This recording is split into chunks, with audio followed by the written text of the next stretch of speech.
you all open all your three eyes. Om Nithyananda Paramashivam.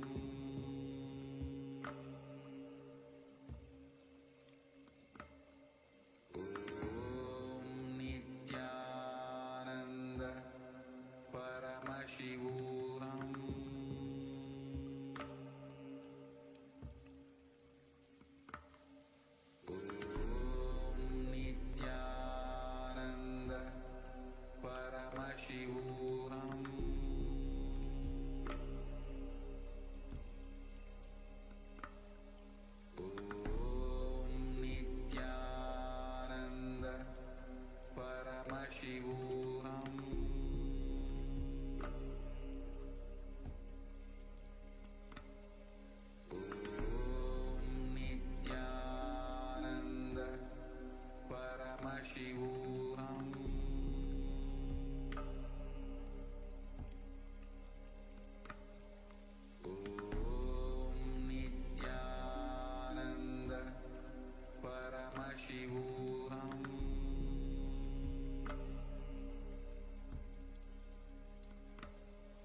Nithyanandam Paramasukadam Kevalam Jnanamurtim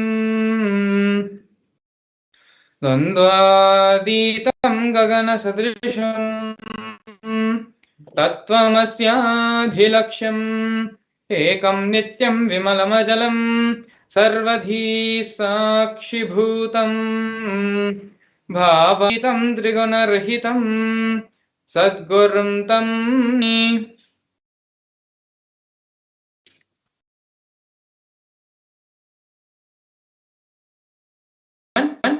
Welcome you all to yet another wonderful Bhava Samadhi Darshan with the Supreme Pontiff of Hinduism, Bhagavan Sri Nithyananda. Today, we're going to be having the Bhava Samadhi Darshan of Murti. This is one of the many forms of, and along with the Bhava Samadhi Darshan, before we enter into the Bhava Samadhi Darshan directly, we're going to be understanding the Leela behind this form of Paramashiva, as well as the powerful cognitions it represents, and how in our own personal lives we can apply the powerful cognitions given and transmitted by this Murti. But before we enter into all of this, I'd like to share an exciting and special from Kailasa. We have two very important news which have been released over the past couple of days. The first one being the truth being revealed by media about the no Interpol notice against the Supreme Pontiff of Hinduism. These posts are directly available in the Facebook page, the official handle of the Supreme Pontiff of Hinduism in Facebook, which states very clearly that the Interpol has never issued any sort of notice on the Supreme Pontiff of Hinduism. In fact, the Interpol themselves recognize the sovereignty of Kailasa nation and the Supreme Pontiff of Hinduism as the head of the sovereign state of Sri Kailasa. The Interpol has debunked the spat of disinformation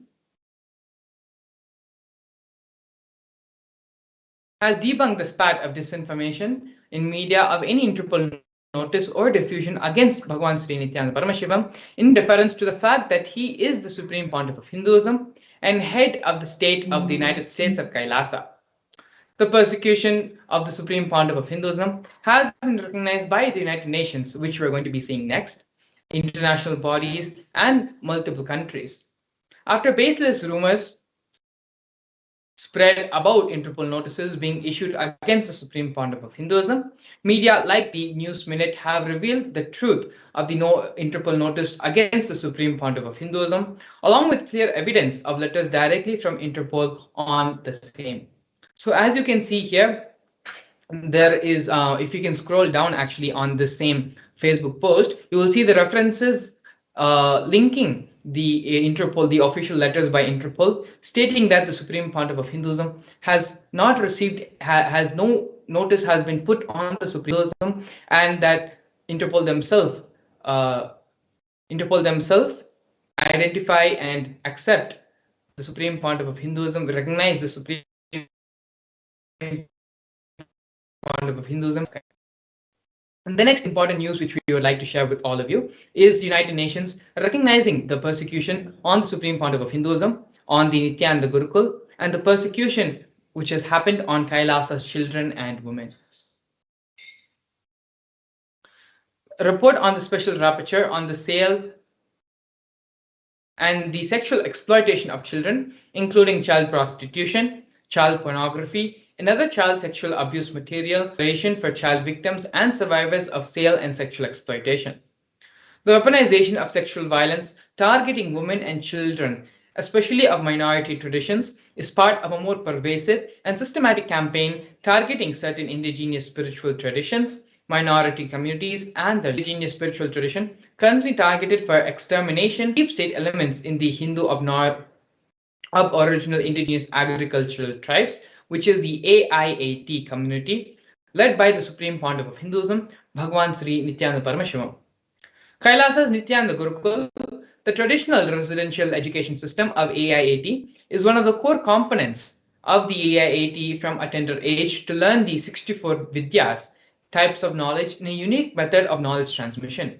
Since the year 2010, deep state elements have forcibly and unlawfully shut down the indigenous Nithyananda Gurukuls, depriving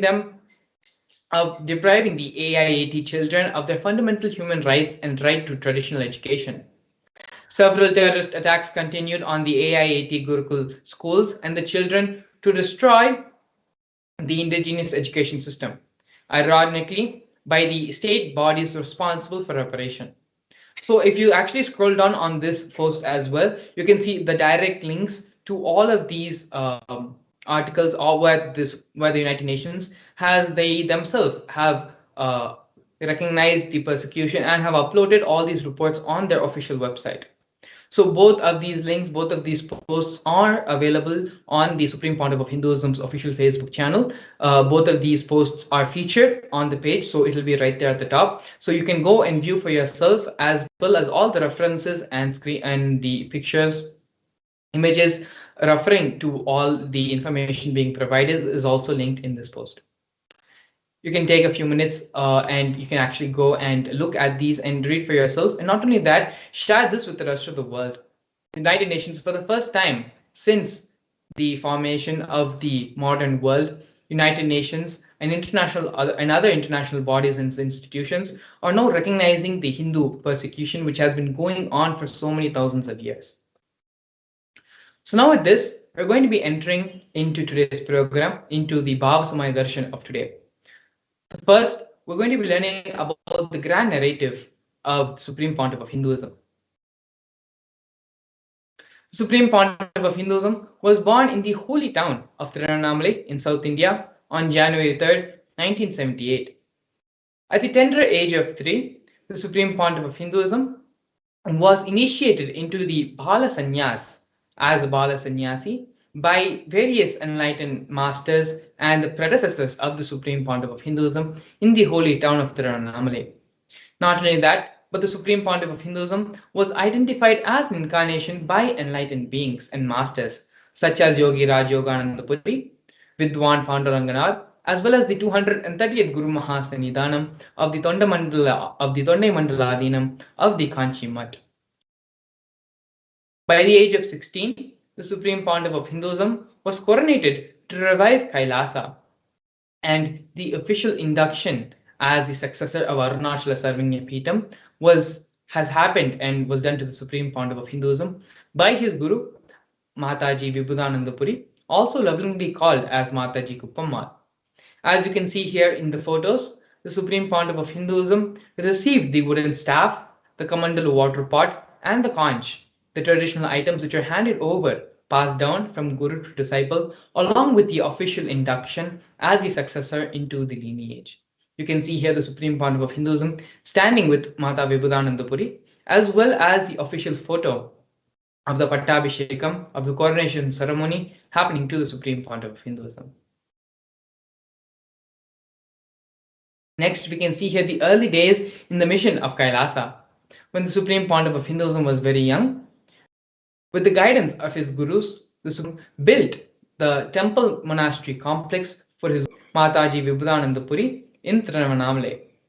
This complex was built by the Supreme Pontiff of Hinduism himself, brick by brick.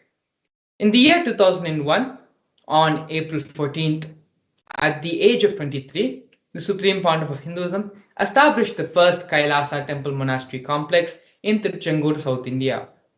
As you can see here on the photo in the left-hand side most corner, the bottom left-hand side corner, the Supreme Pontiff of Hinduism with his own handwriting annotated the photograph documenting and recording the historic moment in the history of Sri Kailasa.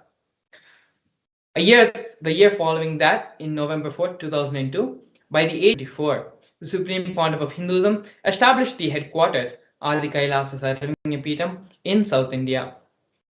By the year 2004, at the age of 26, the Supreme Pontiff of Hinduism conducted mass living enlightenment initiations all across the globe, taking people through powerful cleansing experiences of the 7 energy bodies, 7 chakras in our system.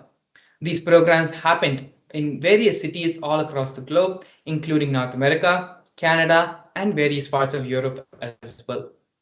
At the age of 27, in the year 2005, 15th of April, the Supreme Pontiff of Hinduism was welcomed with the proclamation message by the Mayor of St. Louis, Francis G. Slade.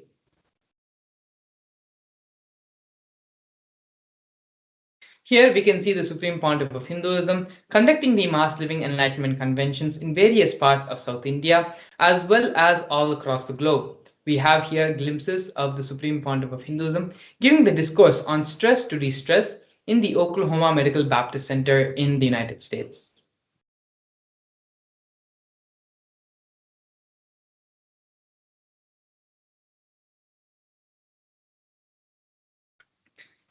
In the years 2015 and 16 respectively, during the Grand Kumbh Mela festival held every 6 years, the Supreme Pontiff of Hinduism conducted the mass living enlightenment initiation, initiating thousands and thousands of people who gathered for the Kumbh Mela celebration, both in the Nasik Kumbh Mela in 2015 and the Ujjain Kumbh Mela following a year later in 2016.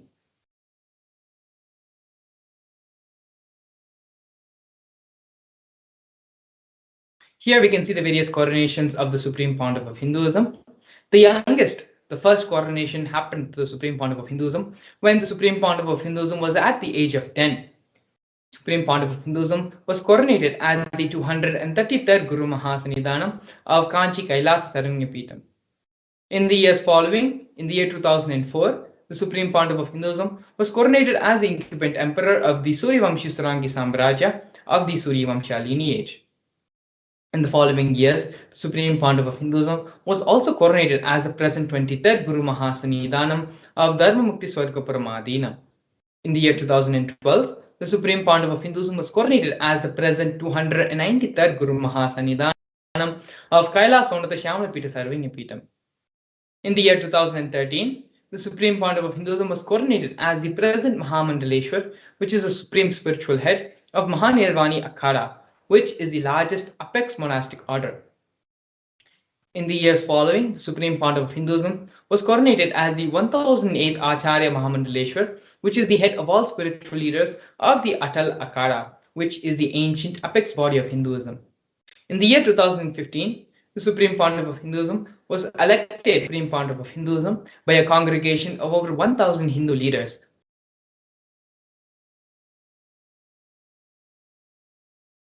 We are now going to understand more about the sovereign state of Sri Kailasa.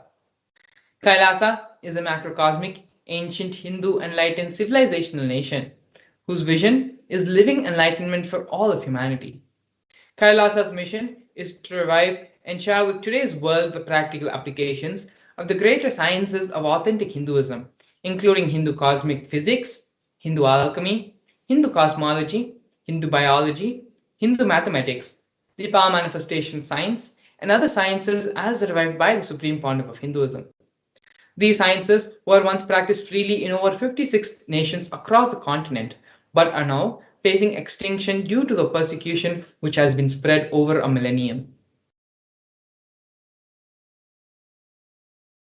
Here we are looking at the 108 different Sri Kailasa initiatives, which are a collection of 108 initiatives to support a variety of humanitarian services, which collectively allow for the creation of an enlightened, peaceful, sustainable, equitable, resilient, and thriving world. One of the 108 projects initiated by Sri Kailasa, which you're going to be looking at right now, is the No Hungry Home project offered by Sri Kailasa Uniting Nations for nutritious food and a hunger-free world. Sri Kailasa Uniting Nations, over the past 27 years, have served 1 billion meals. Every month, the Hindu ASMT community has organized more than 3 million annadans, which is the free organic meals served as per the tradition. These annadans were organized and served during the religious gatherings to everyone without discrimination. On normal days, up to 10,000 meals are served daily free of cost, and these numbers go up to 100,000 on festival days.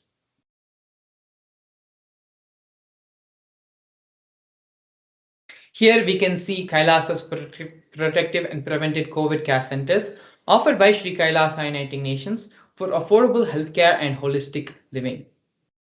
During the pandemic, the Supreme Pontiff of Hinduism converted his monastery campuses into a multi-layer quarantine facility free for all people, regardless of any difference in age, gender, caste, creed, ethnicity, social economic status, or any other form of discrimination.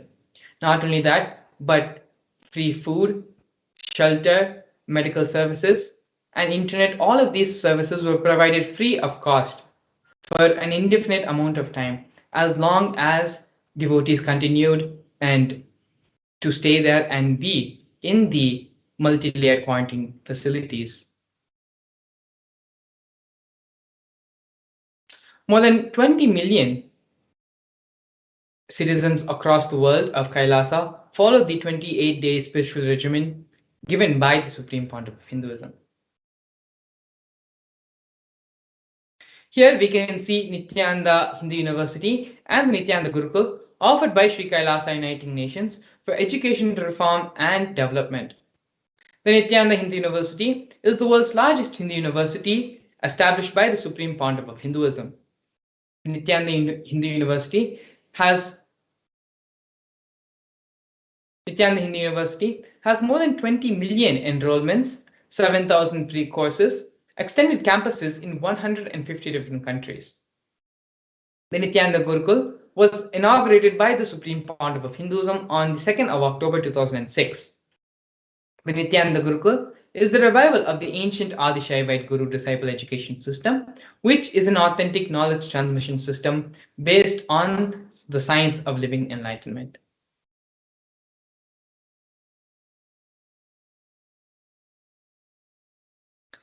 Next, we have the Nithyananda Hindu Jnanalaya project, which is the library and Hinduismpedia offered by Sri Kailasa Uniting Nations for the protection of Hindu scriptures.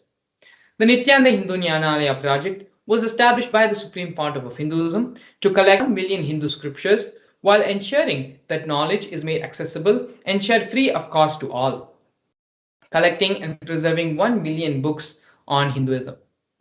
The Supreme Pontiff of Hinduism has authored more than 10,000 books in 3 different languages, which have been translated into 50 other different languages, has published more than 10,000 articles, and has given more than 10,000 hours of free discourses with a combined view of 1 billion. Kailasa's Hinduismpedia is a collection of more than 15 terabyte of digital books and rare manuscripts by the Supreme Pontiff of Hinduism from all the 19 Sarvangapitams, ancient muds, and ashrams. More than 1 billion pages on Hinduism have been collected, more than 22,000 digital books, 1,000 e-textbooks, and 100,000 articles on various topics of Hinduism.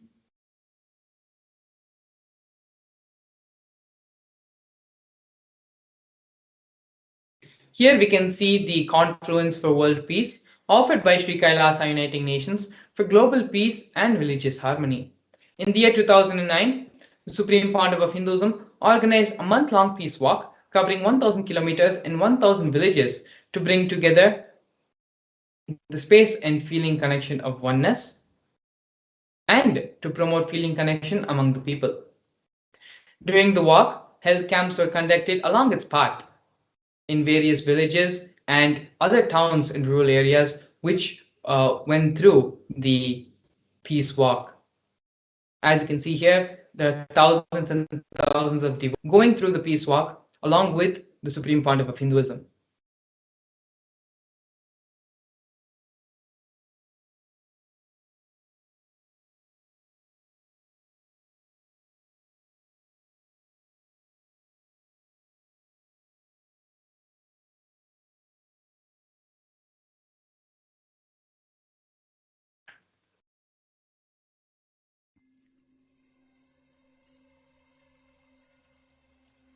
I welcome you all with my love and respect. Let you all open all your 3 eyes.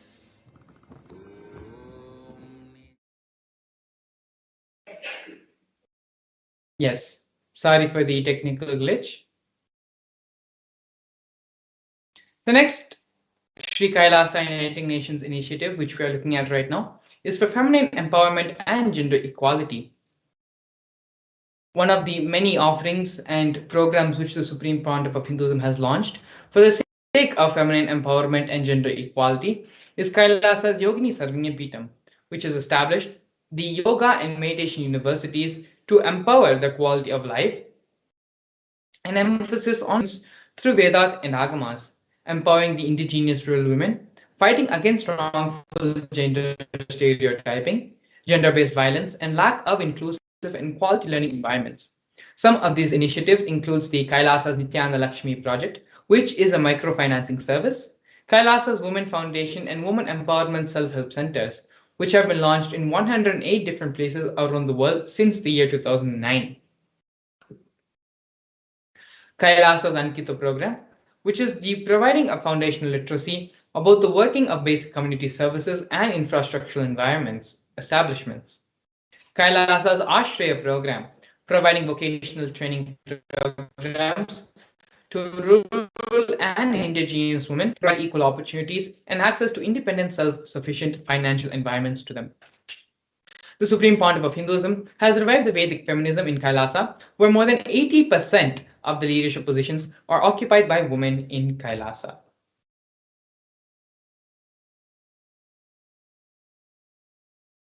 Here are the various offerings and contributions done by Sri Kailasa Uniting Nations for Yoga, offering the Nithyananda Yoga. One of the many offerings of the Nithyananda Yoga is the Nithyananda Kriyas, which are 108 scientifically validated Kriyas revived by the Supreme Pontiff of Hinduism, specifically targeting the 108 major diseases and disorders such as diabetes, arthritis, blood pressure, rheumatism, and more. Not only that, but the Supreme Pontiff of Hinduism has also revived the ancient traditional forms of yoga, such as the Shivastamba Yoga and Rajya Yoga, which is the pole and rope yoga respectively, in which yogic asanas, postures, and weight balancing techniques are performed to create the yogic physiology, aligning it to the cosmic geometry that manifests superconscious powers. The Supreme Pontiff of Hinduism has also received 2 Guinness World Records for the largest rope yoga, which is the Shiva Stamba, for the largest rope yoga, which is the Kundalini Raju Yoga, and the largest pole yoga, which is the Shiva Stamba Yoga classes, bringing worldwide attention to these extraordinary forms of yoga. These world records were received by the Supreme Pontiff of Hinduism on the 30th of September and 3rd of October, respectively.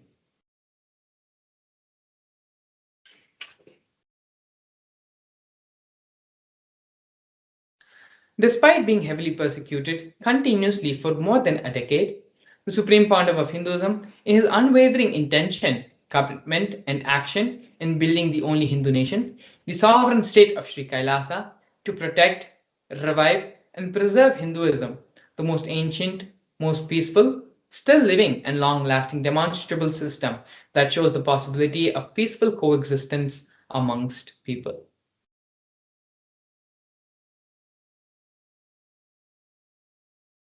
Here we are looking at one of the most historic moments in the history of Sri Kailasa, where Kailasa, the first nation of Hindus, led by the Supreme Pontiff of Hinduism, spoke on behalf of the 2 billion global Hindu diaspora at the 14th session of the United Nations Forum on Minority Issues.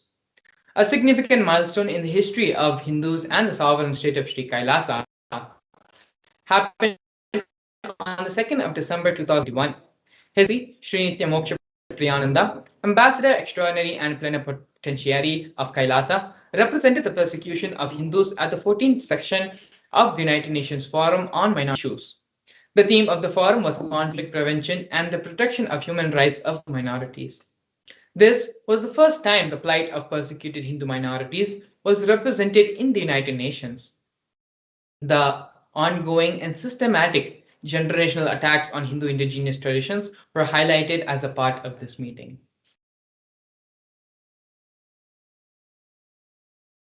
Here we can see torture and murder attempts by the state and non-state actors. On the Supreme Pontiff of Hinduism alone, more than 70 assassination attempts and physical attacks have happened in India and abroad. 40 attacks on community members, destruction of monasteries and temples, over 60 incidences of rapes, attacks, and molestation of women and women monks. 100 false legal cases, all but one are dismissed. Politically owned media, police, and judicial by politicians, as well as the incitation of mob violence through the social media. These are all just but glimpses of the various attacks and the illegal persecution the Supreme Pontiff of Hinduism has gone through for more than a decade to prevent the Pontiff of Hinduism from fulfilling his avataric mission. Despite all the illegal attacks and harassments and persecution done on the Supreme Pontiff of Hinduism, Supreme Pontiff of Hinduism has established the only Hindu nation, Kailasa, for all of us, for all us Hindus, to practice and live this great Sanatana Hindu Dharma freely without any obstacles. In this next segment, we're going to be learning more about the power manifestation science, which is one of the most important contributions given by the Supreme Pontiff of Hinduism to the whole world to raise the conscious level of humanity to a super conscious level. In the next segment, we're going to be looking at the Shastra Pramana, which is the scriptural reference for these power manifestation powers, as well as live demonstration of the power of third eye and consciousness over matter. So stay tuned. We'll be back with you after a short break.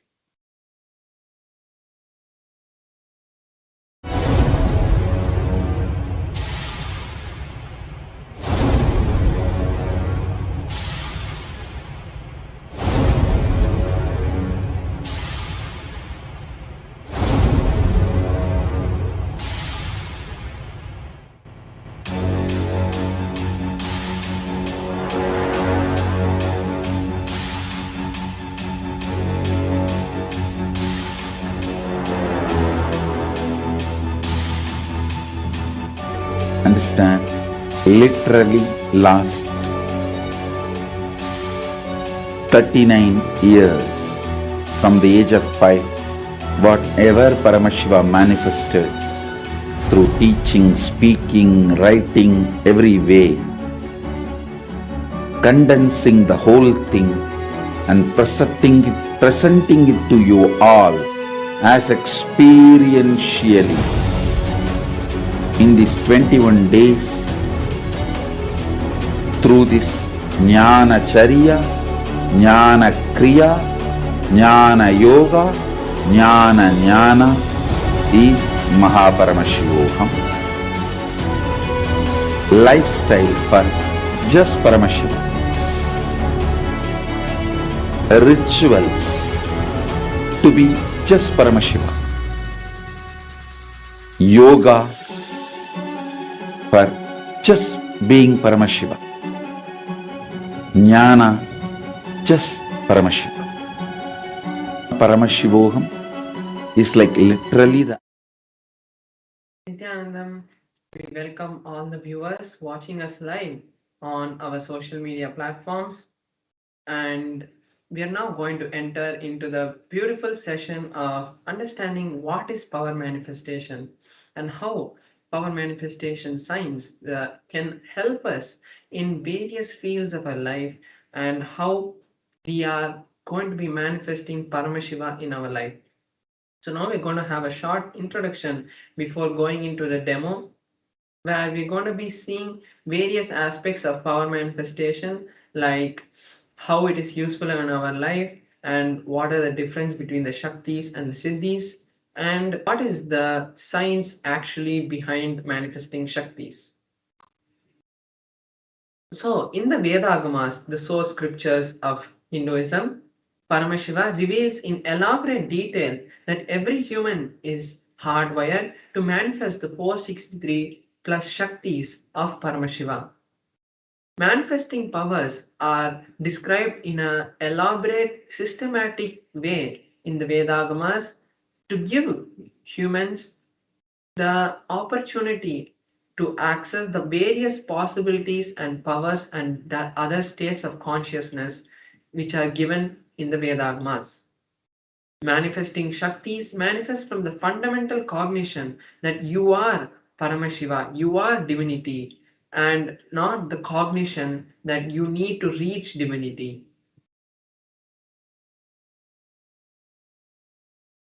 So now we're going to be understanding the difference between Shaktis and Siddhis. What is Shaktis and what is Siddhis? Shaktis are the powers that manifest from the space of enlightenment and from the space of Paramashivoham, whereas the Siddhis manifest from tapas or penance. When you do penance, heartful penance, that time the Siddhis manifest. Then there's the Shaktis which are manifesting, which from the source of enlightenment, and only through the direct initiation of the Guru. When the Guru initiates, when the living incarnation initiates, the Shaktis manifest, whereas the Siddhis manifest on the path of enlightenment.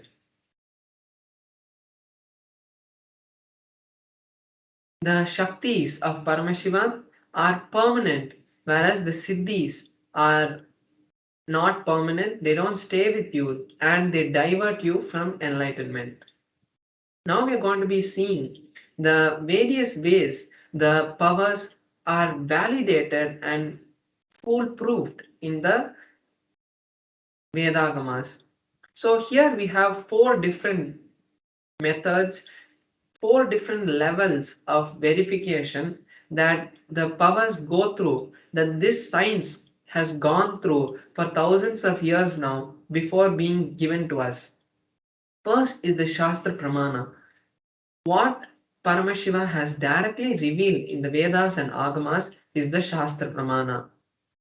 Then we have the Apta Pramana, which is the experiences of the various rishis, incarnations, enlightened masters who have come before us from the time of Veda Vyasa till the time of the recent most masters like Maharishi Mahayogi or Paramahamsa Yogananda or Aravindo or all these great masters, how they manifested so many powers to help people and bring the humanity to the next level. So this is the Apta Pramana. Then we have the Atma Pramana, where the time tested and verified experiences of the supreme point of Hinduism. After his own research on himself and experiencing those powers, he verifies the experiences and the powers with the Shastra Pramana and the Apta Pramana, and then gives it to us as his Atma Pramana. Then we have the Pratyaksha Pramana, which is the scientific study on the powers. What science is able to derive from these powers, what science is able to understand, and what science is able to say that these powers, how science is able to say that these powers are real. Now we'll be seeing the source of the powers, how these powers actually really manifest. Paramashiva is the primordial divinity in Hinduism, the ultimate reality, cause which is self-effulgent, all-pervading, unchanged beyond time, space, form, and causality. As the fundamental base of the manifest and unmanifest, he manifests the five fundamental actions which create this whole cosmos. Then there's a direct quote, the direct teaching from the supreme point of Hinduism. Cognition is the ultimate truth about the manifesting Shaktis is when any powerful cognition is mapped into our consciousness, in the sense when a powerful cognition is understood and digested by us, that time it manifests in everyone through anyone as the powers of Paramashiva. Now we're going to be seeing the detailed pramanas for each of the detailed scriptural references and other references which give us the details about each of the pramanas.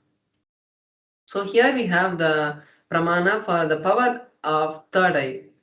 And third eye is not just blindfold reading, but the ultimate and all powerful energy center that has been given to us by Paramashiva. Here we have the scriptural reference from a scripture called the Vijnana Bhairava Tantra, which is a scripture which was directly given to Paramashiva Shakti, Parvati by Paramashiva. Here in the Vijnana Bhairava Tantra, the 34th verse gives us the understanding about third eye. The verse goes, Kapalantan manonyasa tishtan milita lochanaha kramena manaso dhadyat lakshayet lakshyamuttamam. Paramashiva says, by having the mind fixed in the inner space within the crown center and sitting stably without any movement and having the eyes in succession to the third eye, from that space and stability of the mind and the inner space, one attains the vision of the ultimate goal, Lakshyam, and is able to have the vision of any place or object anywhere, and he attains the space of with the source Paramashiva. So here we can see how a detailed step-by-step procedure has been detailed out by Paramashiva in this scripture. Next, we have the Apta Pramana, which is from the incarnations and various other masters who have come before us. Here we have the Apta Pramana from the Bhagavad Gita, which is the beautiful words of Bhagavan Shri Krishna, giving lots of powerful cognitions to Arjuna, and by giving it to Arjuna, he has given it to the whole world. So in that scripture, Arjuna requests Bhagavan Shri Krishna that Arjuna wanted to see the cosmic form of Bhagavan Shri Krishna. And Bhagavan Shri Krishna says, but you cannot see the cosmic form of mine with these physical eyes of yours. Therefore, I grant you the divine vision of the third eye. Behold my cosmic opulence. So this is the direct translation of the 8th verse of the 11th chapter, where Bhagavan Shri Krishna gives Arjuna the initiation into the third eye, and then Arjuna is able to see the cosmic form, and he details it out in the 11th chapter of the Bhagavad Gita. Then we have the Atma Pramana, the experience of the supreme point of Hinduism, how he was able to see and how he was able to manifest this experience. So he says in his own words that The first experience I had, I was able to see everything around me, above me, below me, the whole 360 degrees. And not only I was able to see, I was able to feel everything that was around me. So this is the direct words of the supreme point of Hinduism, and we can see how it is directly matching with the Shastra Pramana.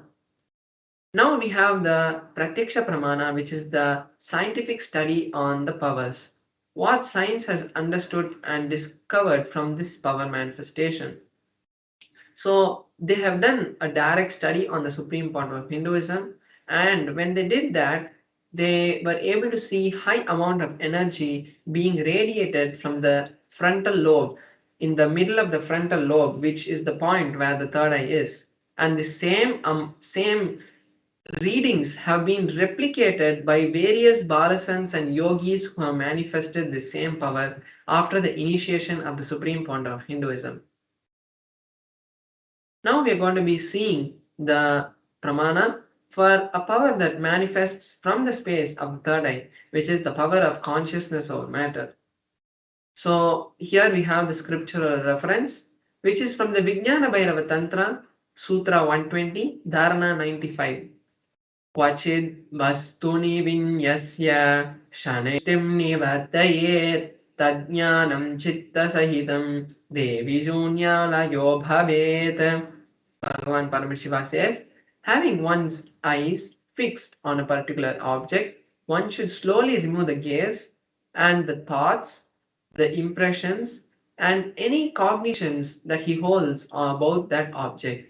Then one abides in shunya, the state where there is nothing other than the object exists, the space of inclusiveness and infinity.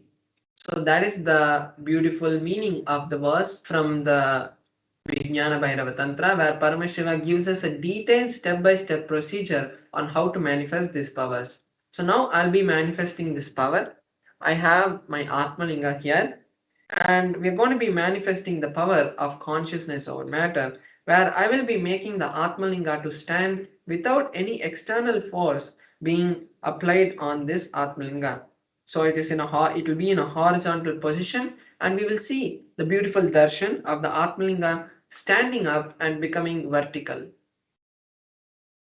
So this is the power that we are going to be manifesting, and now I'll be showing you in a close-up camera the Atmalinga and the whole setup that we have to manifest this power in the most authentic way. So now we'll be moving to that camera in a few minutes.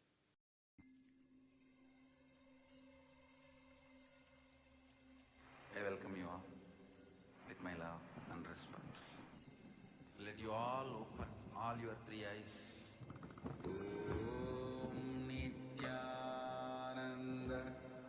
Paramashivam.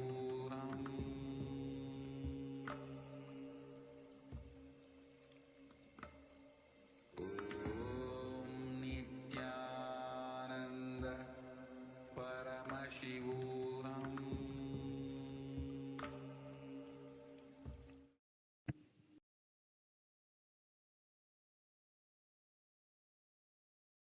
So here you can see my Atmalinga, and you can see my hand.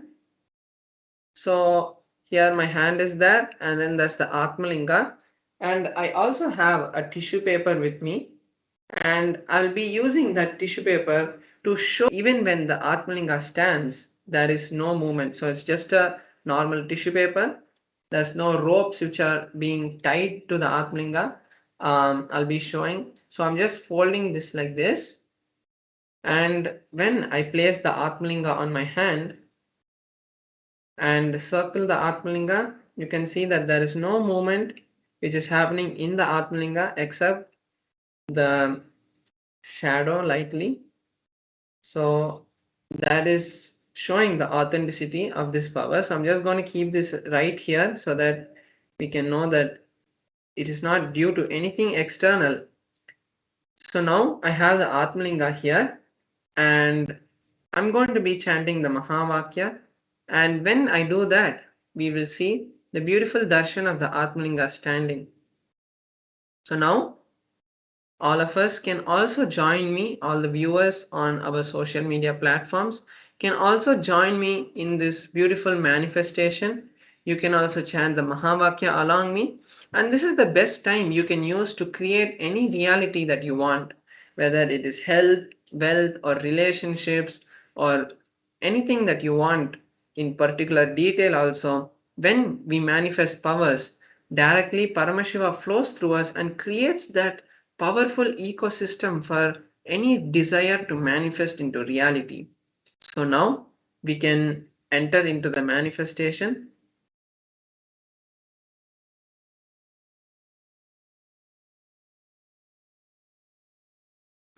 Om Nithyananda Paramashivoham.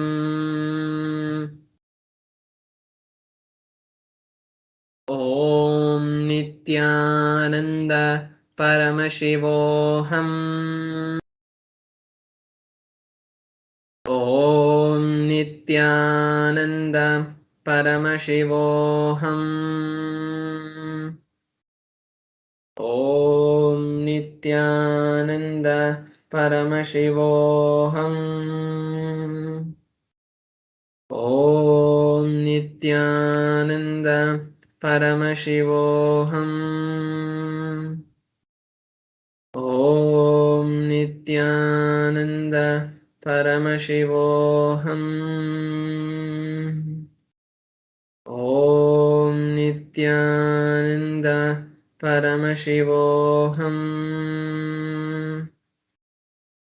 Om Nithyananda Paramashivoham. Om Nithyananda Paramashivoham. Om Nithyananda Paramashivoham. Om Nithyananda Paramashivoham.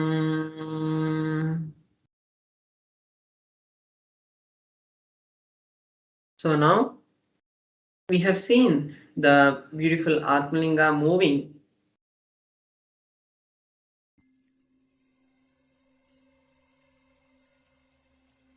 I welcome you all with my love and respect.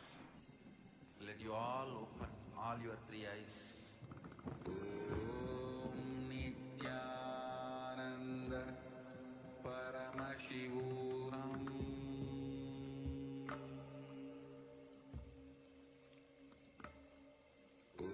Om Nithyananda Paramashivam.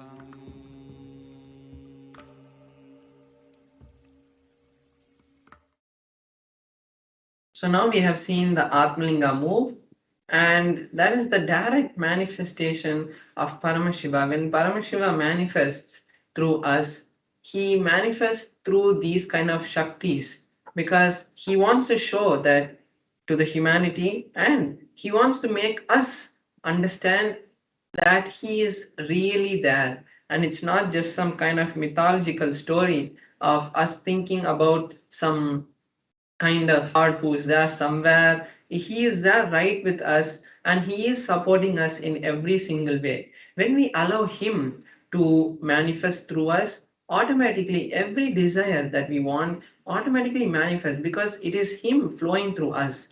When we make the barriers around the powerful space that we have, and we start thinking that we are doing it, and when things don't happen it is us, that time we need to drop that, because only when we allow Paramashiva to flow through us, that time we can manifest a better reality for us. So now we'll be moving to the next segment of this program, where we'll be seeing a beautiful collection of videos which will be giving us more powerful cognitions. So now we're going to be understanding the dimensions of Paramashiva. So this is the most relevant topic. You may think that you want to know more about how to create wealth, how to create relationships, but we always forget the fundamental understanding that only when we are in the space of Paramashivoham, really we can manifest wealth. Otherwise, it's like a lottery that happens in our life. When we are in a good space, something happens and that's all.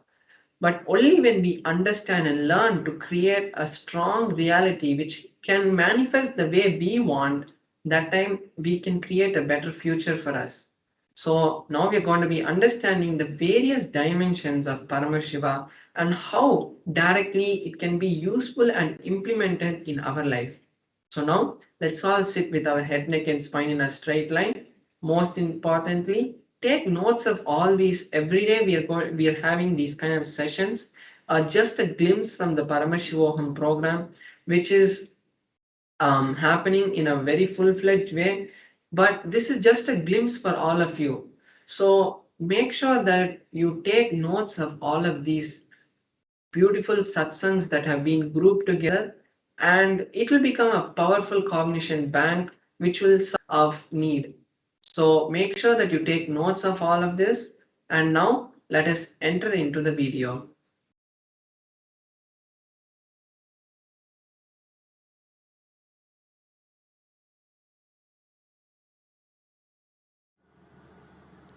Static matter.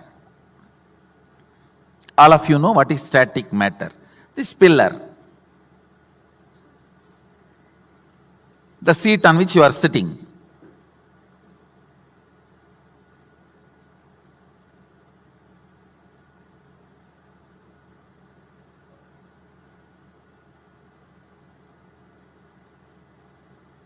floor on which you are sitting, things around you, static matter, all that is a static matter. Vibrant activity, dynamic activity. That is like electricity, electron, proton, neutron movements. Ordinary electricity connection to this microphone, to atomic explosion. All these are dynamic activity. Listen.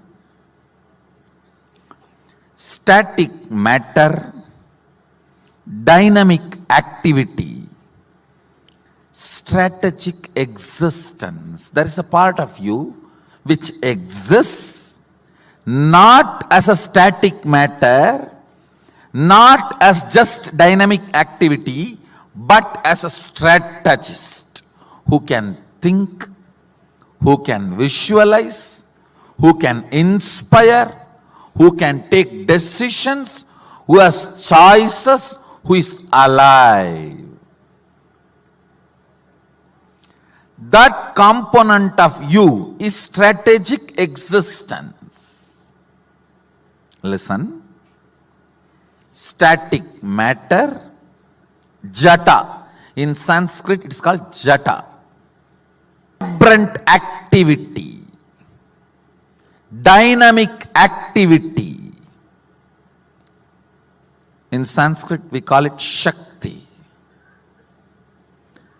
Even dynamic activity is not independent intelligence. No.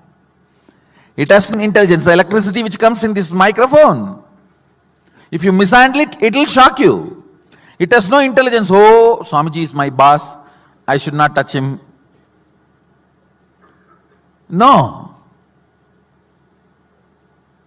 It has no independent intelligence. Dynamic activity, strategic existence. There is a part in you which makes decisions, strategies, which responds to all the whys. Why you sit on the floor, why you sit on the chair. There are so many whys you go on deciding for your existence. How many of you understand that? which goes on strategizing in you. Static matter, dynamic activity, strategic existence. Existence of you which goes on strategizing.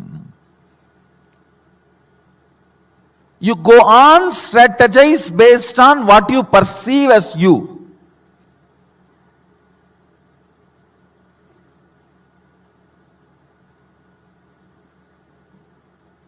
Yes, please listen. Static matter, dynamic activity, strategic existence.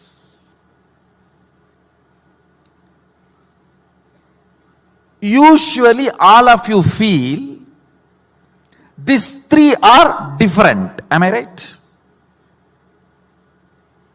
Now I am declaring one of the most sacred secret, important truth.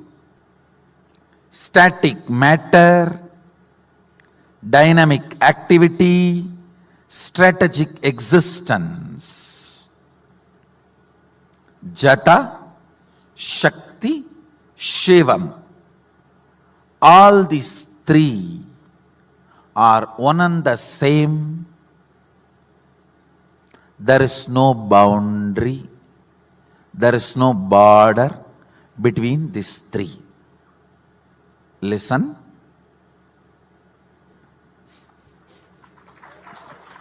Because now I am going to make you live it.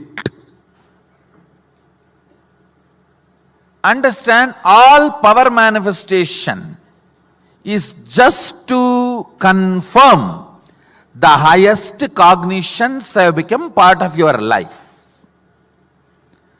Higher and higher cognitions become your driving force. You raise your plane of existence. Highest oneness. Highest oneness. When it becomes your cognition, your plane of existence is Kailasa. The strategic existence which is in you wrongly believes in delusion. The dynamic activity and the static matter is not in your control, which is a lie. The belief you are carrying is a big lie told to you by human beings. Truth from source of your existence, which I am bringing you to now, your strategic existence is capable of experiencing the reality. The reality is your strategic existence, dynamic activity, and static matter has no border, has no boundary. It is in oneness. Now I am going to make you manifest 21 powers.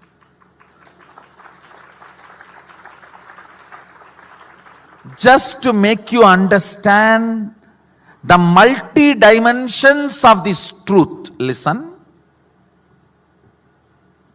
Listen carefully. This, the part of the truth I am sharing with you, this part is called Sattva Tattva. The unit of purity.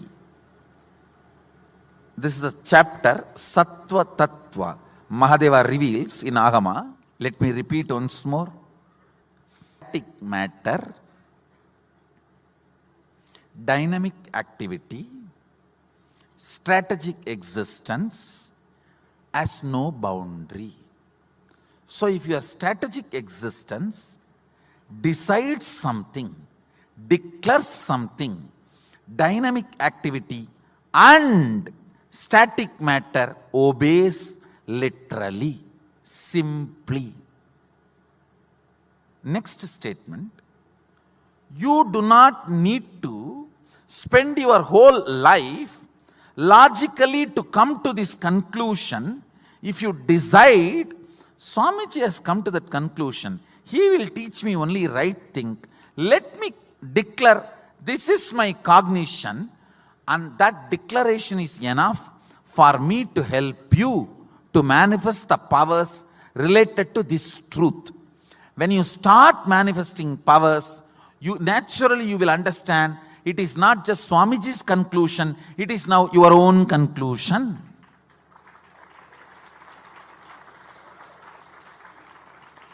Till I sign the check and put the money in your account only, it is my money.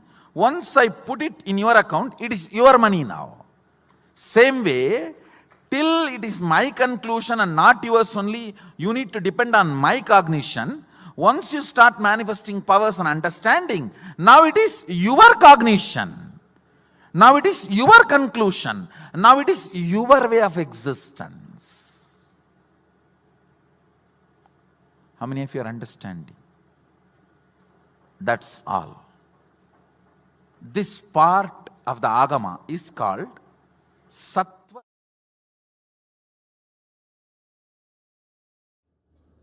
How many of you are able to cognize static matter, dynamic activity, strategic existence as no border? It is all oneness. Wonderful. Listen. The preliminary power manifestation you are going through now, Mahadeva very clearly says it's a preliminary. Sattva Tattva means, please listen, I am repeating the introduction, the word I used, Sattva Tattva, unit of high energy. Sattva, see, we function through three energies. Pure high energy, fused restlessness, dullness. So the pure high energy unit, when it is increased in you, the first response happens in you is preliminary power manifestation. See, it is intense sattva I am radiating. Understand that. Now what you are doing is a preliminary power manifestation. Only if you are settled with this cognition, I can push you to the higher level. See, this preliminary power manifestation need to bring you to the conclusion of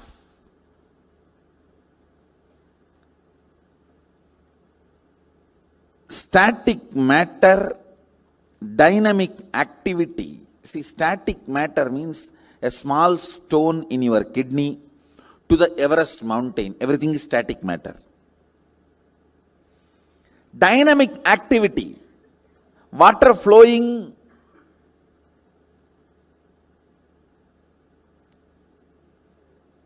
in your bathroom tap to the atomic explosion. Everything is dynamic activity.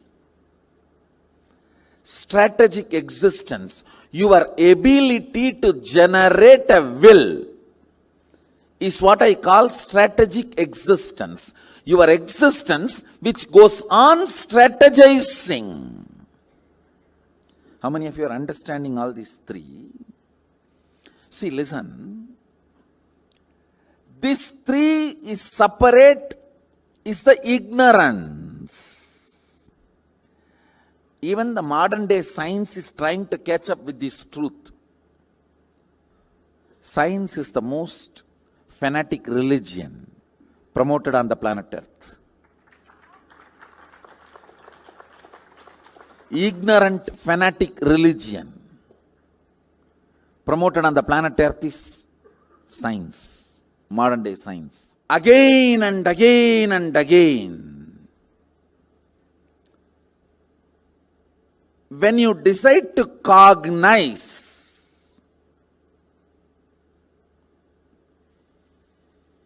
please understand, your will has too much power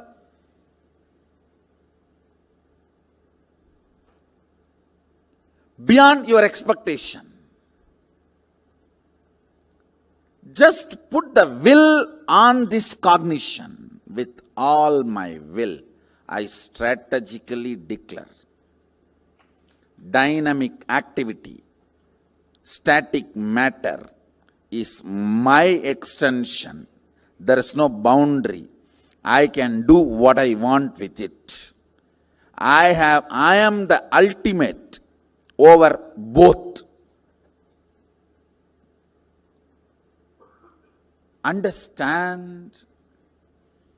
Now the truth I declared to you all, you can paraphrase multiple understandings which comes out of this cognition. That is the source of power manifestation.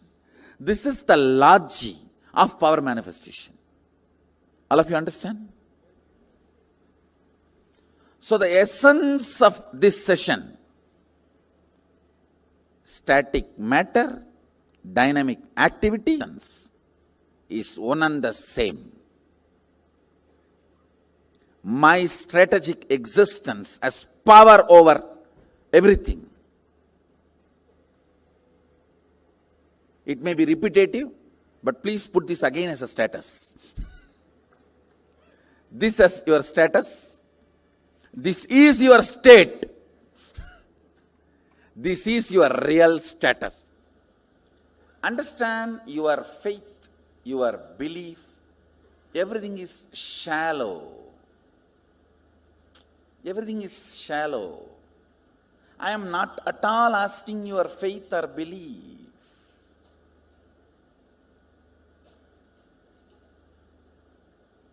Work with it. I am giving you some of the cosmic conclusions. I am going to give you some of the cosmic conclusions about you, which is reality. You see, if I decide this conclusion, how I am functioning. If I decide my own conclusions, how I am functioning. See, just pour petrol in your vehicle and see how it is functioning. Pour your garbage or the sewage water and see how it is functioning. That's all. I am very clear. It's a science. Decide static matter, dynamic activity, strategic existence has no border. It is one and the same. With this understanding, this moment, I am commanding. Let things happen as I want. Decide and see how things work.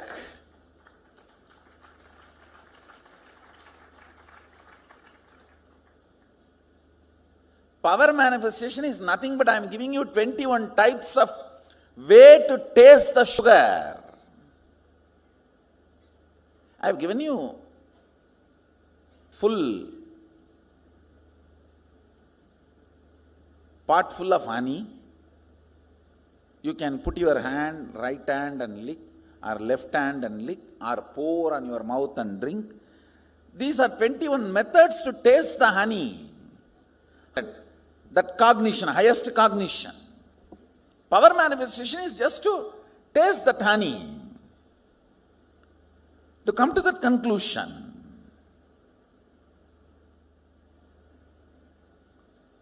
Understand, much of your faith, belief, all these are silly conversations with yourself and with others.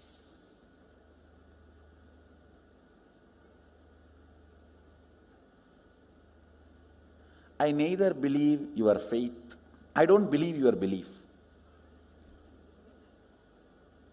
I am very clear. Come to conclusions. Understand, every moment you are driven by certain conclusions. You apply your own conclusions and see how the machine functions. You apply the conclusions I am giving and see how the machine functions. That's all. See, you are like this hardware.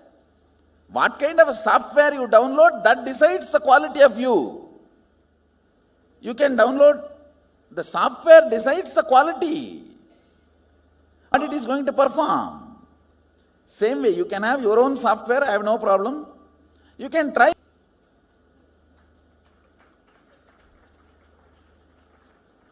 So there is no belief, faith involved. The whole process involves integrity. The whole process involves integrity, not faith or belief. Integrity to the conclusion. Understand, whatever sampradayas in Hindu tradition, whether the spiritual practices meant for Krama Brahmacharis, Naishtika Brahmacharis, Rudras, Rudraganyas, Rishi, Rishikas, Yogi, Yoginis, Bhairava, Bhairavis, everything is aimed only to raise you to vertical time zones and reach you ultimately to the space of Paramashiva Kailasa.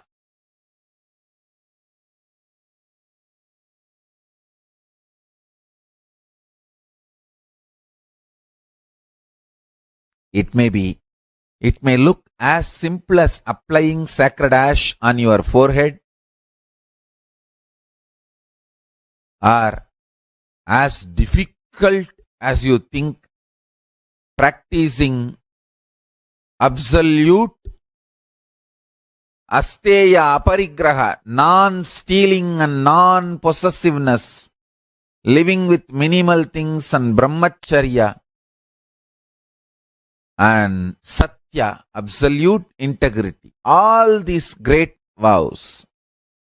Understand, actually these vows are not like a forced rules. They are actually the great powers revealed from Kailasa. If you understand and internalize the powerful cognitions.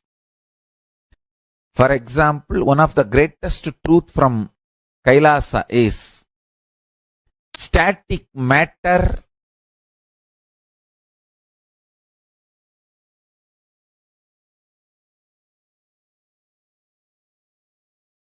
strategic existence, vibrant energy. All these three is one and the same. Carefully listen. Static matter, vibrant energy, strategic existence. All these three does not have a wall, boundary, watertight compartment, sealed, separate existence. It is one and the same. If you internalize this powerful cognition and start meditating on it, you will see you will start manifesting powers, because all these three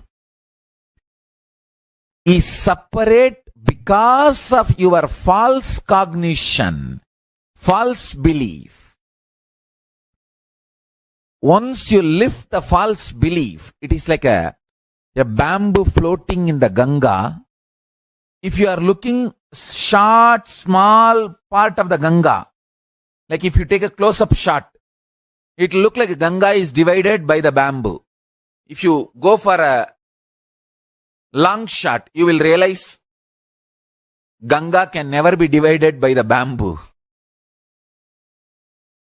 If you think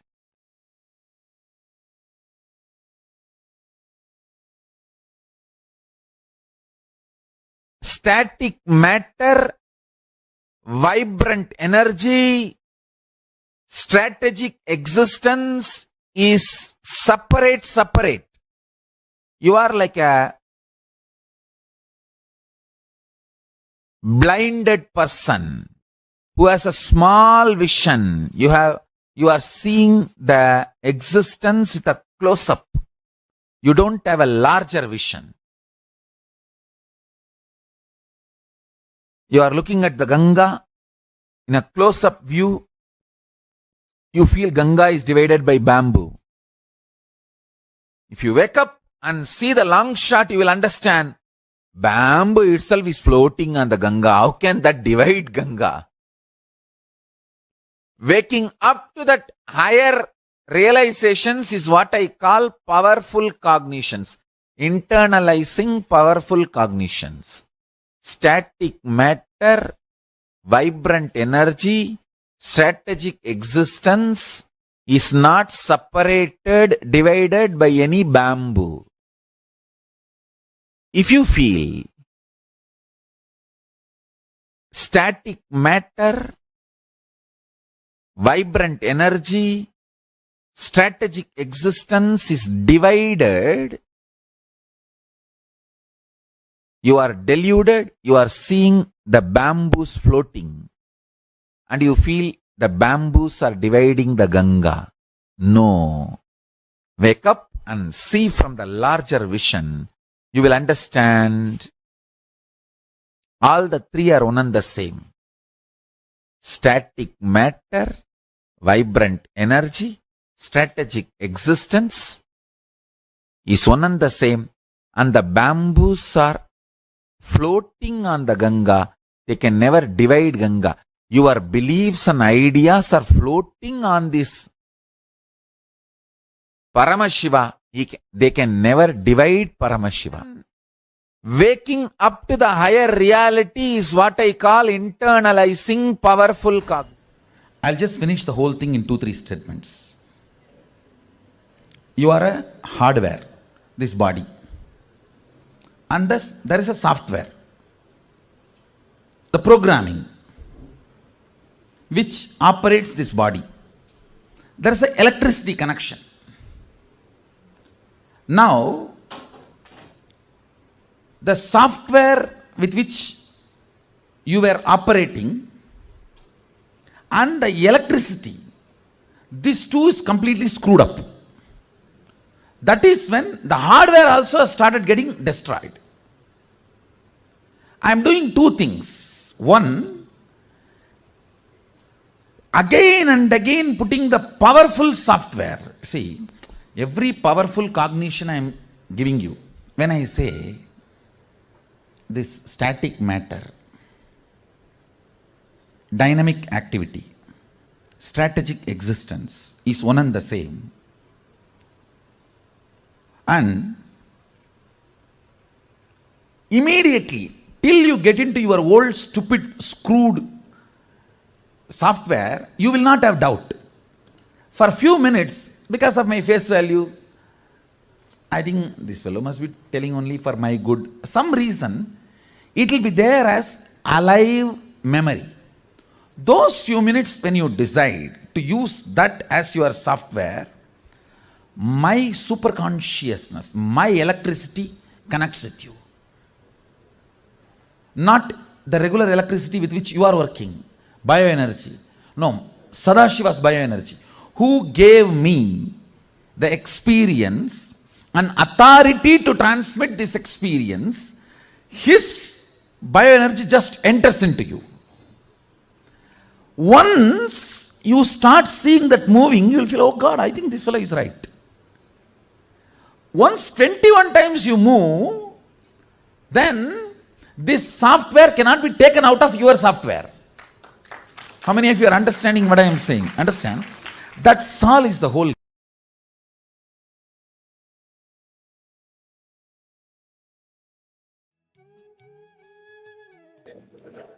Nithyananda, everyone. We're back. Beautifully, the supreme point of Hinduism expanded on the identity, the cognition we are to carry, the identity you carry in the waking state, identity you carry in the deep sleep state, identity you carry in the dream state, the identity you carry in the Turyatita state, and identity you experience in the Turyatita state. In all the 25 states of consciousness, each identity is independent. The identity, the cognition, which for which you think about yourself now, is different from the cognition you have about yourself when you are sleeping, when you are in the dreams, and when you are in the Turyatita state. All these cognitions are different identities, different cognitions you have about yourself.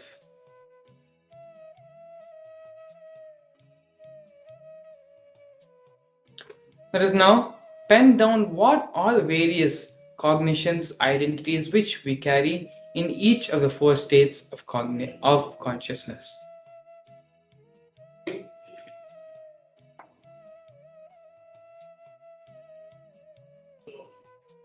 Please take a few minutes to sit and do this exercise sincerely, penning down each identity we carry in each state of consciousness that we exist in. What you think about yourself, what you carry about yourself when you're awake, what you carry about yourself when you are in the swapna or the dream state, what you carry about yourself when you are in the deep sleep state, and when you are in the Turyatita state. Take a few minutes now and identify the identities which you carry about yourself in these various states of consciousness.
happen. Allow these few moments for you to give to yourself.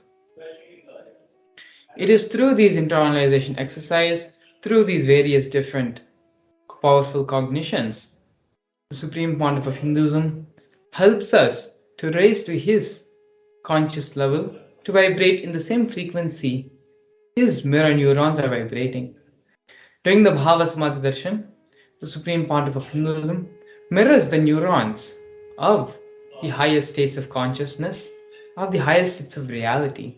And when we see the Supreme Pontiff of Hinduism in those states as the Bhava Samadhi, in the Bhava Samadhi of these higher realities and higher states of consciousness, we manifest all these, we ourselves raise our neuron level, raise the level and the existential consciousness we are living in to that of the Supreme Pontiff of Hinduism.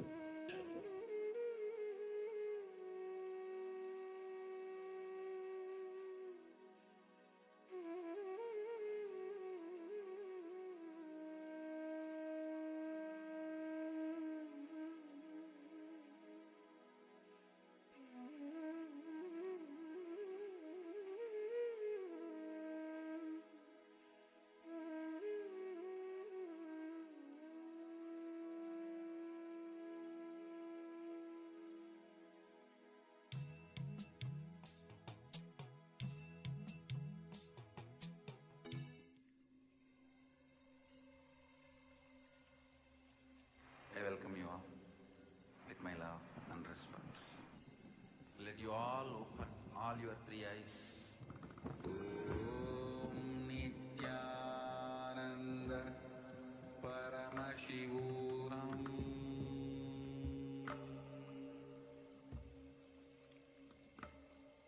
Om Nithyananda Paramashivam.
Yes, I'd like to sincerely apologize for the technical glitch. As I was saying earlier, the Supreme Pontiff of Hinduism mentioned this many times. We give time for everyone in our life, for job, for our household, for our various friends and families, for our extended families, but we never give time for ourselves. Time for us to look in our own lives. upon our own actions, on our behavior, and form our that we coming and lighting, feeding all our thought currents with patterns. So allow this few minutes now. Exercise will take a maximum of 15 to 20 minutes. Give your full intention, awareness, focus, and intensity. Whatever else may be the other distractions, put them aside in a way for just 20 minutes. Pick up a pen and simply identify all what you carry. What you take attention. What is the identity you have about the way? What is the identity of what you carry?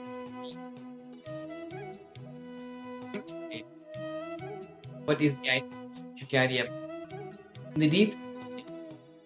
And finally, the identity you carry about yourself in the Turyatita state.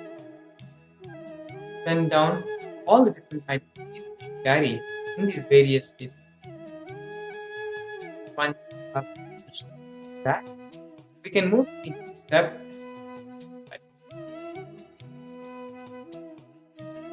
The moment you realize the undercurrent of all these 25 identities, you are pure consciousness, which is the source of you and of Paramashivam. All the 25 heads, 25 identities,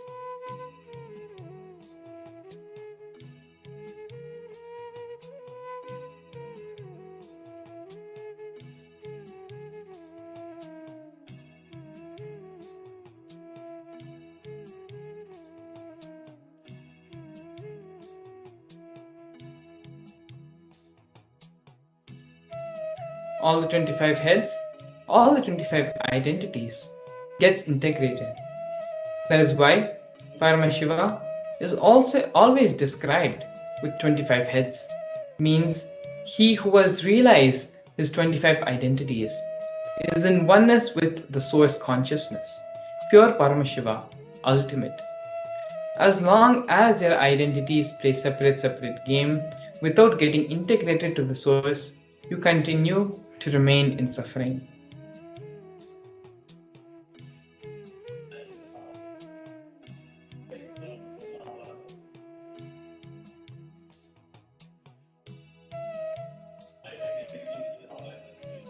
We are now going to be entering into the second step of this process, which is reflecting the undercurrent of these identities that you carry in each state of consciousness. Integrate the source of these identities as Paramashiva. You have identified now just 4 identities which you may be caring about yourself during the major 4 states of our consciousness, which we as humans are able to interpret and able to understand. It is now time to just take a few moments and reflect upon what we have already discovered about ourselves, and realize that the undercurrent of these identities that we carry is the state of consciousness. Integrate the source of these identities as Paramashiva. So this is a realization which we all need to come to, which we all need to understand and realize about ourselves. For us to start manifesting the ultimate reality, to start manifesting the ultimate state and space of Paramashiva in our beings.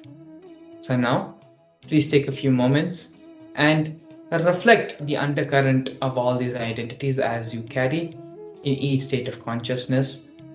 Reflect as how you were consciousness in all of these identities.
Yes.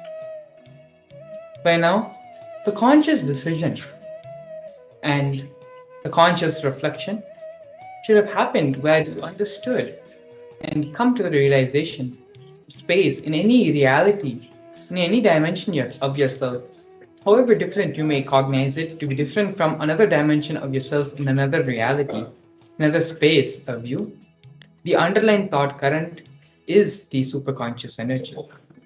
That is our fundamental state of existence, our fundamental state of reality.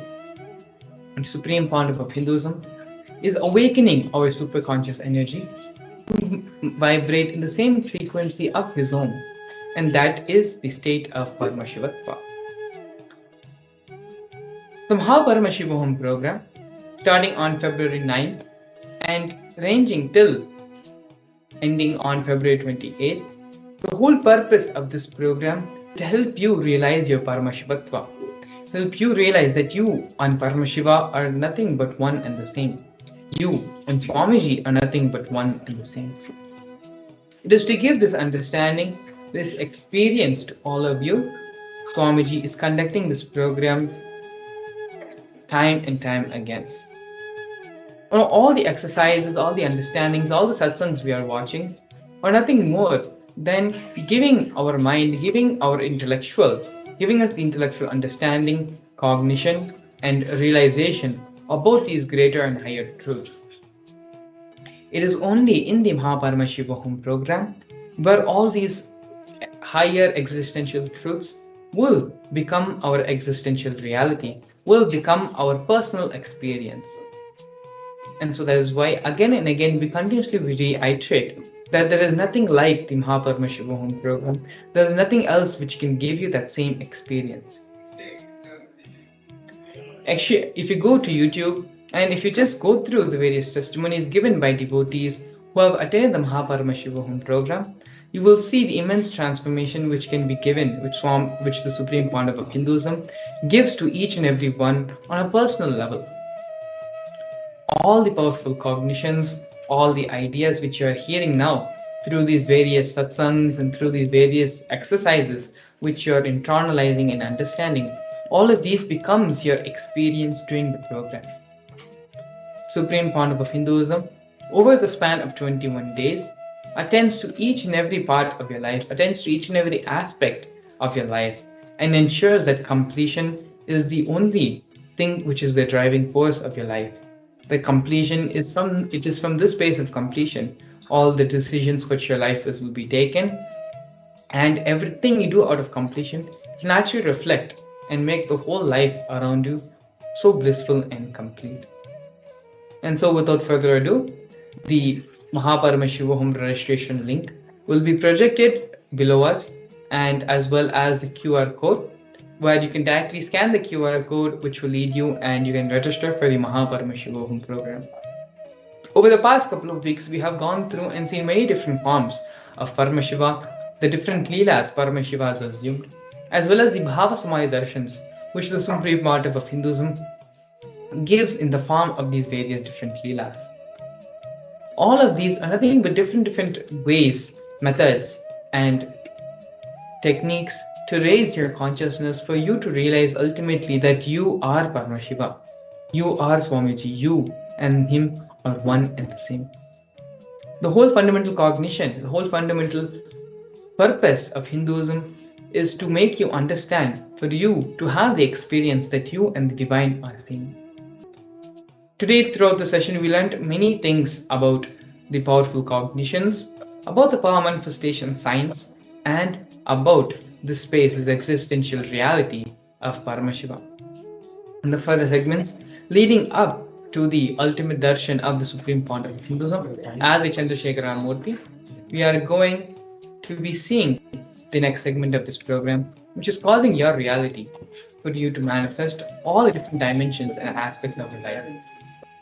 So without further ado, please stay tuned. We'll be back after a short break. Since the beginning of time and space, Bhagwan Paramashiva, the all-powerful, all-pervasive, and all-knowing ultimate superconscious existence revealed in the Vedas and Agamas the source scriptures of Hinduism, the truths about himself and the manifested universe and its multidimensional and simultaneously existing dimensions and worlds, also known as parallel universes or vertical time zones. त्रुट्यादिप्रत्ययस्यार्थ कालो माया समुद्भवः. The Kala Tattva, which gives rise to the knowledge of various time zones and parallel universes such as Truti and others, is originated by Ananteshwara from the impure Maya. Bhagwan Paramashiva mentions that as we experience the various higher states of consciousness, we simultaneously experience the various time zones associated with them. We get transported to the parallel universes and experience the other dimensions of our own existence, of our own personality. Listen. Subarloka is all about stable bliss, absolute health and stable bliss. Maharloka is all about the highest peak possibilities. Jana Loka is the place where you can exist in multiple bodies at a time. You experience oneness as the super reality. Tapaloka is that last struggle you go through. Sometimes you know you are Paramashiva, sometimes you just slip off, but again you say, I am Paramashiva. That space is the Tapoloka, an absolute surrender.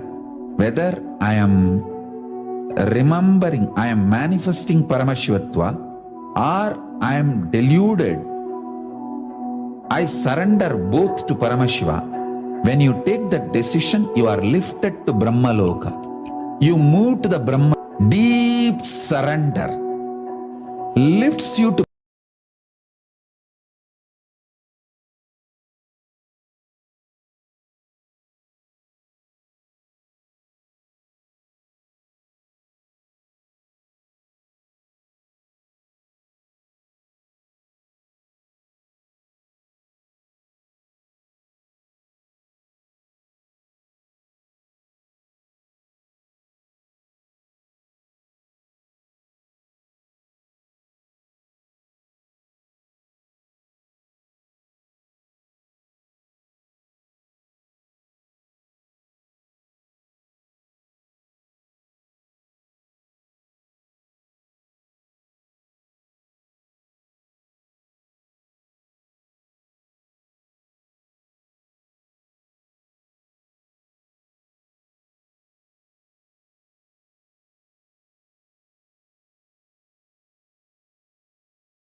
नित्यानन्दं परमसुखदं केवलं ज्ञानमूर्तिं द्वन्द्वातीतं गगनसदृशं तत्त्वमस्याधिलक्ष्यम् एकं नित्यं विमलमचलं सर्वदी साक्षिभूतं भावातीतं त्रिगुणरहितं सद्गुरुं तं Namami.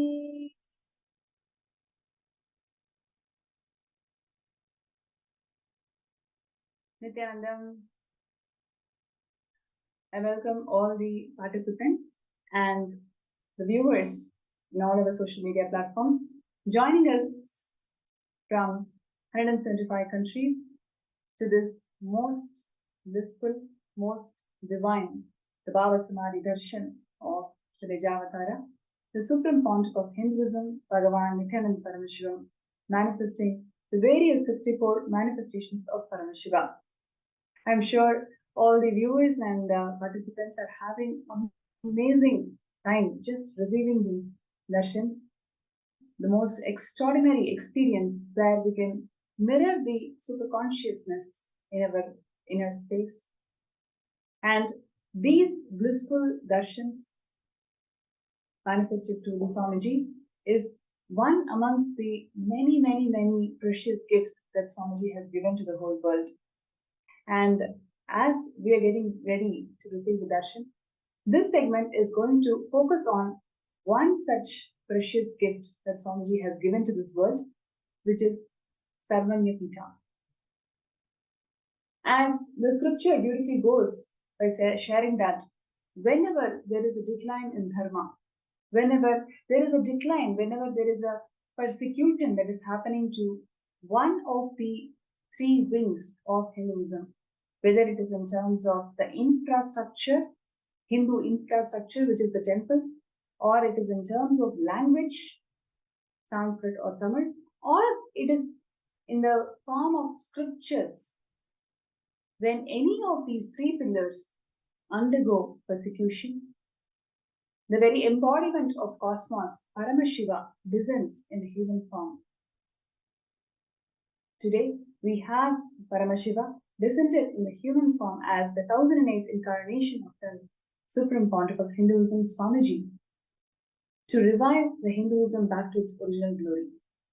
The Sarvanyapita is the infrastructure which is revived, which is established to revive the ancient Hindu wings and pillars of Hinduism with the grace and blessings of Avatar. And today, Swamiji is reviving Hinduism in all its glory for the last 30 years.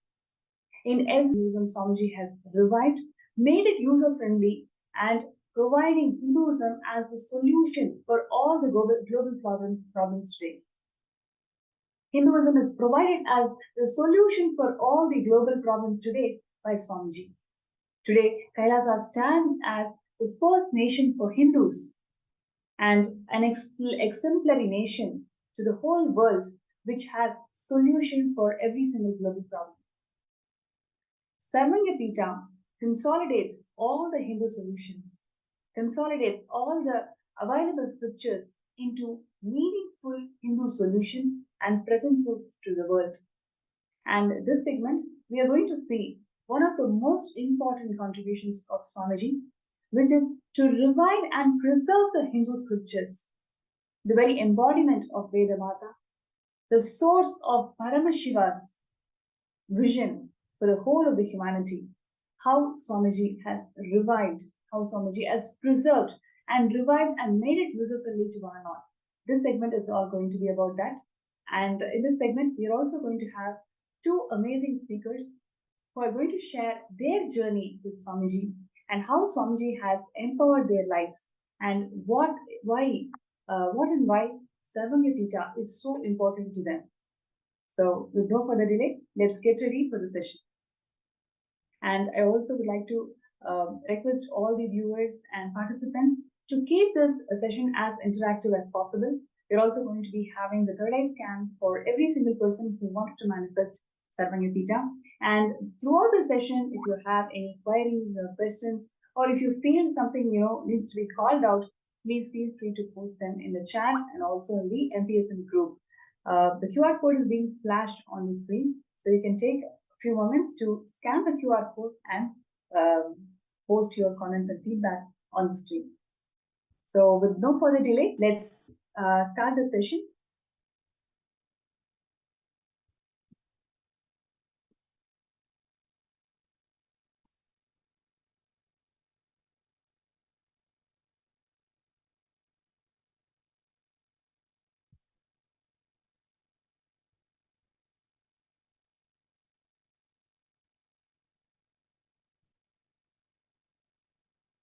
Sanatana Hindu Dharma is the oldest living civilization on the planet Earth. More than 60,000 years, this civilization flourished in the planet Earth, and the glorious civilization has got more than 100 million source scriptures. Vedas and Agamas are called as the source scriptures because they are the very voice of Paramashiva. So, Paramashiva has revealed more than 100 million source scriptures. And each of these scriptures gives rise to a religion itself, a sampradaya, a tradition itself. So, Sanatana Hindu Dharma is not a single religion, it is a pantheon of multiple thousands and thousands of sampradayas and traditions come together under the umbrella of Sanatana Hindu Dharma. And Swamiji is the supreme pontiff of Sanatana Hindu Dharma, being the emperor and being the Guru Mahasanidhanam of 21 ancient Hindu kingdoms, reviving Sanatana Hindu Dharma to all its original glory in all its traditions and sampradayas.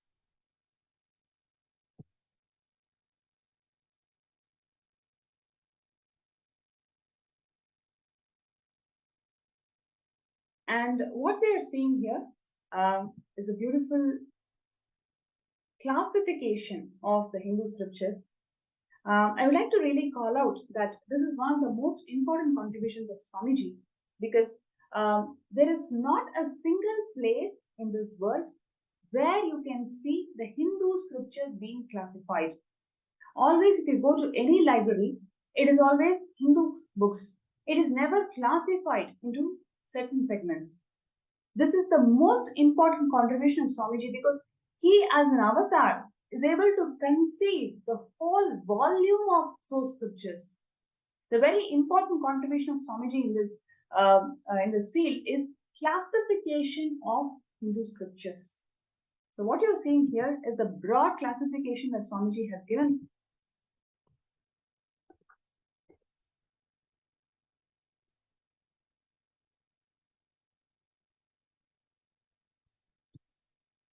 It is a very broad classification of the Hindu scriptures, and which includes Shruti, Smriti, Itihasa, Purana, Agama, and Darshana. And further, Shrutis are classified as Vedas, Upavedas, Vedangas, Shruti, and Smriti as Manusmriti and various other 18 Smritis, Puranas, 18 Mahapuranas, and Agamas, that has so many Agamas, including the Vaishnava Agama, Shaiva Agama, Shakta Agama, etc. Darshanas, which includes Purva Mimamsa, Uttara Mimamsa. So the very source of Hinduism is huge number of scriptures, the 100 million scriptures. And there is not a single person in this world today to even understand how do we even classify these scriptures.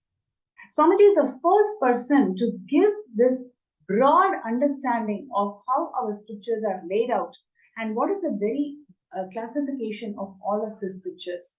So this is one of the most important contributions of Swamiji in the field of scriptures. So I'd like to call this out, because it is so important for us to understand the depth of the Hindu scriptures and how the scriptures can be further classified.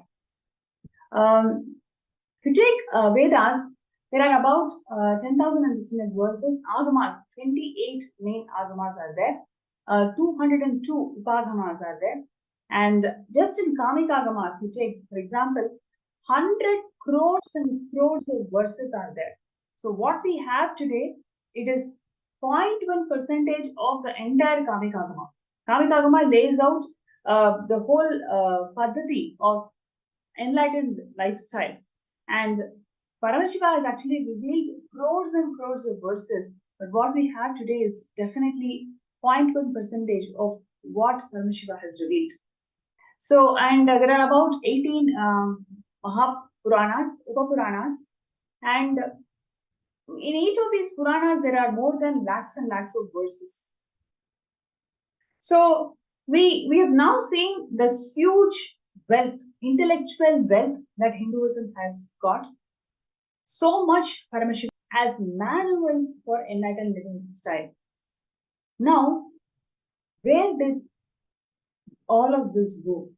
Do 100 million source scriptures in our hands? The answer is no.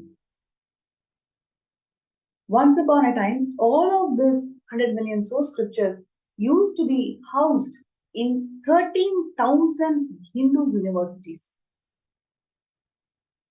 And 1 lakh gurukuls used to be the outlets where these source scriptures were revived, source scriptures were put into practice and applied in every field of life. Now, we don't have this 13,000 Hindu universities. In fact, the only Hindu university is the one that Swamiji has given through Kailasa. So, the destruction of this 13,000 Hindu universities gave rise to most interest facing because we don't have scriptures in our hand. Whatever is available is only 10 million Hindu scriptures. Out of 100 million source scriptures, we have only 10 million source Hindu scriptures. Even in this 10 million Hindu scriptures that is available, nothing is left in the hands of authentic Hindus. All of this source scriptures, whatever is available today, is grabbed by the Oriental institutes who are trying to make money, who are trying to patent this rich knowledge that Paramashiva has given, which is completely hidden from the eyes of the mankind. What Swamiji is doing is reviving, giving life to this available 10 million Hindu scriptures, and the remaining 90 million Hindu scriptures. How is it going to come out? It is through the science of power manifestation. Swamiji's every single initiation towards the superconscious mutation. For example, last 1 year, Swamiji has empowered the humanity with his superconscious mutation science. It is all about downloading the entire knowledge from cosmos. The remaining 90 million source scriptures Swamiji is going to revive by awakening the DNA, God DNA, in each and every of the Kailashians and Gurukul Balasans. And through this, he is going to revive and restore the 90 million source scriptures that is destroyed by the Hindus.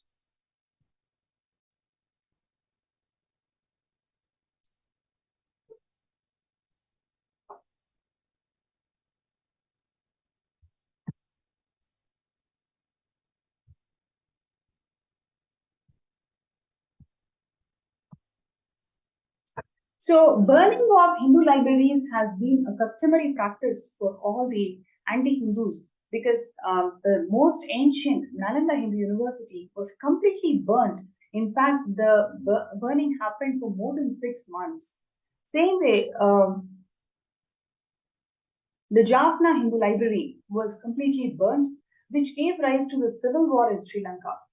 And even the Kailasa Nithyananda Hindu Library in 2010, back in Bidadi, was completely burnt, which was a starting point.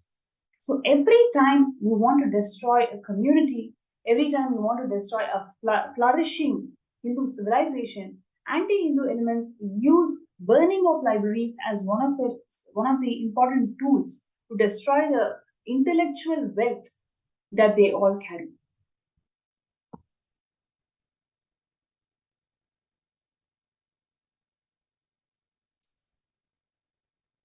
So what you're seeing here is almost 100% of all the Hindu universities are destroyed. 8 major libraries, including Nalanda, Takshashila, Vikramashila, and millions of books are all destroyed. There are more than 2 million temples in India, but not with a library. This is one of the most important aspects I would like to highlight because as per Shilpa Shastra, as per the Shastras of the temple architecture, Ekara should house a library. And I'm sure there are thousands and thousands of temples which are built as per agamas. But now you can actually find there is not a single temple with a library. That's mainly because the Hindus systematically destroyed the library from the temple. And what we have as library is only available in the mutts or adinams, and thousands of mutts and adinams are destroyed and or poorly maintained, in fact. And the major collection of all the manuscripts that we have in our hand is in the Oriental institutes or the institutes funded by the foreign countries, and millions of source scriptures are all stolen by the invaders. What we have in Kailasa today is a revival of all of these scriptures. Swamiji is bringing life to them. So by supporting Sarvanya Pita, you are supporting this grand mission of bringing back life to this all these source scriptures. So I request everybody, whoever is feeling that yes, this is a very important cause, we need to bring the scriptures alive, because these scriptures are not just the scripture, they have the intellectual wealth. So many thousands and thousands of life solutions can be revived, brought back, and by which the humanity can benefit just by reviving the source scriptures. So if you feel that it is a very important cause and all of us should be part of it, I request everybody to sign up in sksjp.org/contribute. And let's take a few minutes for all the participants, viewers, even if you have signed up earlier, take this moment, take this call to sign up now and set the intention that let all of us manifest Sarvanya Pita by this Shivaratri. The Shivaratri is going to happen on 9th of February. So I request everybody to set the intention. We can all manifest Sarvanya Pita if you decide to become the Sarvanya Pita Yajaman by Shivaratri. So requesting everybody to sign up and set your intention. Swamiji beautifully shares, if you take one step, I will take million steps for you. So let us take this first step of signing up as Sarvanya Pita Yajaman, and Swamiji is going to bless us all to become the Yajaman by Shivaratri. So let's take a few minutes for all the participants out there to sign up and set your intention to become the Sarvanya Pita Yajaman.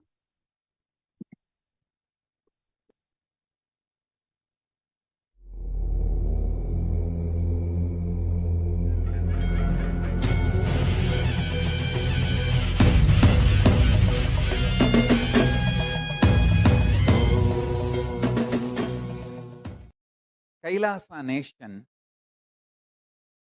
is the most ancient enlightened civilization, Hindu civilizational nation. There were 49 ancient civilizations, the pre-Bronze Age. The only civilization still alive is Hinduism. This nation, Kailasa, I created as a seed bank for Hinduism to keep everything related to Hinduism alive and revive and share with the world.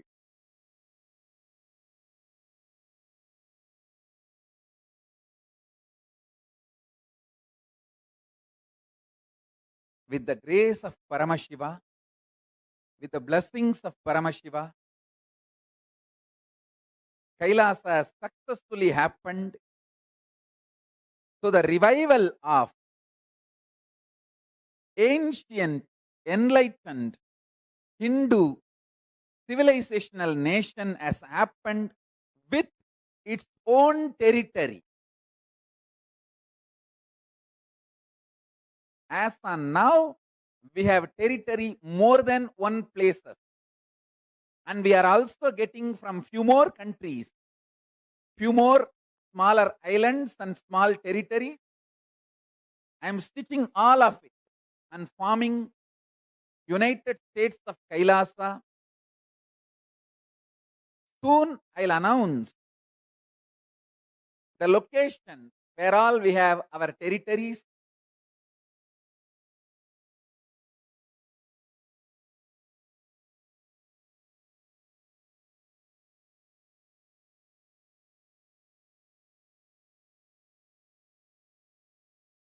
at least in one place, the Hinduism need to be kept alive as it is, without being constantly attacked, persecuted, destroyed. I wanted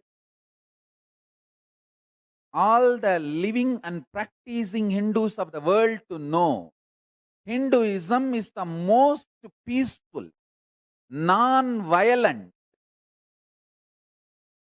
contributing civilization. All over the world, we are minority. I want all the Hindus to know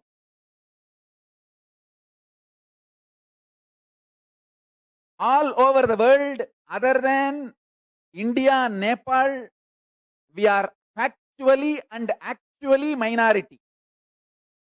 In Nepal and India, we are factually may not be minority, but actually we are minority. Hindus in Nepal and in India, number-wise may not be minority, means factually may not be minority, but actually minority. So fundamentally, Hindus are minority all over the world. At least in one place, we need to keep Hinduism alive. The Hindu enlightenment sciences like yoga, meditation, kriyas, temple rituals, Hindu architecture knowledge, all the Hindu way of healthy eating, Hindu medicine, in every field, the large knowledge our ancestors contributed to humanity need to be kept alive, preserved, made user-friendly and shared with the world. This is the sole purpose why Kailasa is born. To keep the grand narrative of Hinduism alive, I made this Kailasa. Kailasa has successfully happened. I sincerely wanted to thank all the Hindus all over the world for supporting me and making this Kailasa happen.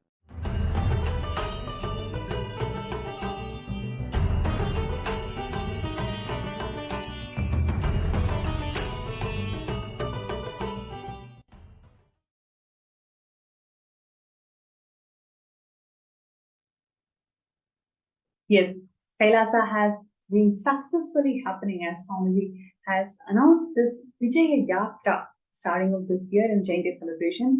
Kailasa is going to be announced, and the whole of the public, whole of the humanity is going to experience Kailasa physically this year. So every single contribution of yours towards Sarvanyapita is going to be used towards a safe infrastructure that is needed for the nation to be opened for the whole of the humanity. So requesting everybody to make the decision now to become a Sarvanyapita Yajaman.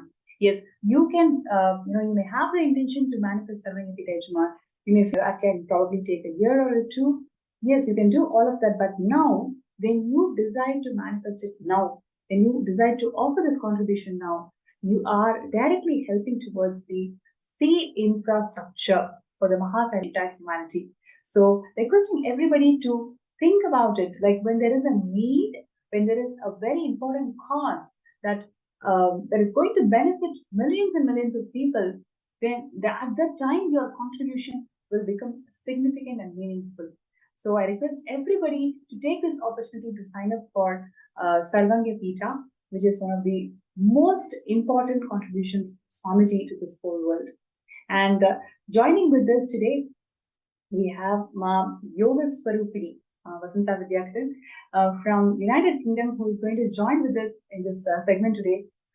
She has such powerful, sweet sharings of her journey with Swamiji and what is really inspiring her to manifest the Samayapita. So she's also manifesting and working towards manifesting the Samayapita. So she's going to share her journey with Swamiji and all her experiences with Swamiji. So it's my pleasure to welcome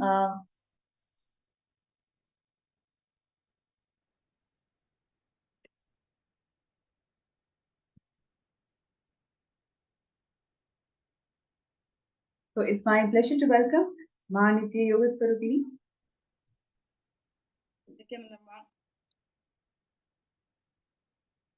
Yes, Nithyananda.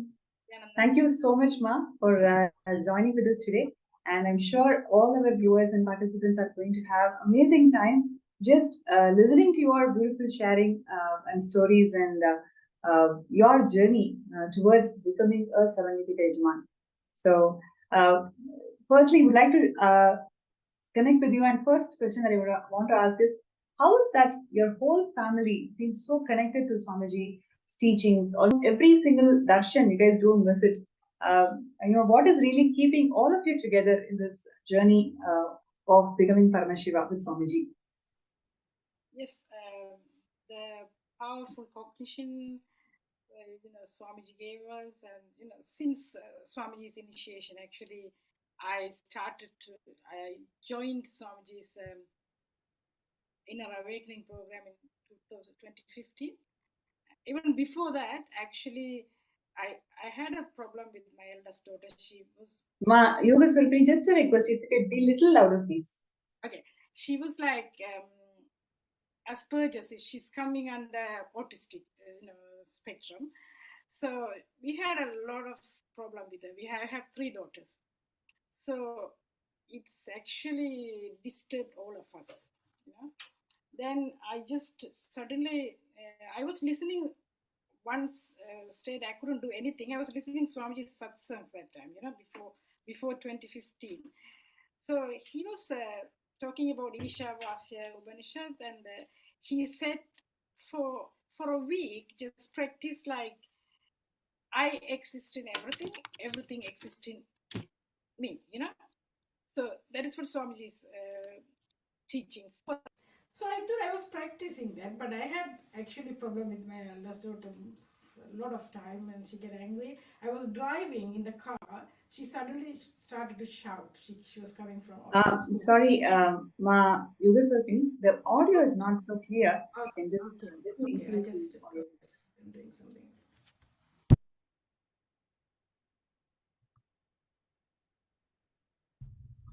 Can you hear me now?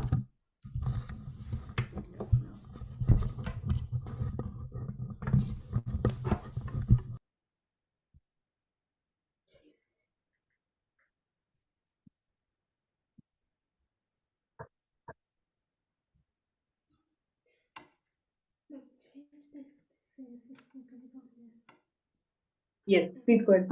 Okay.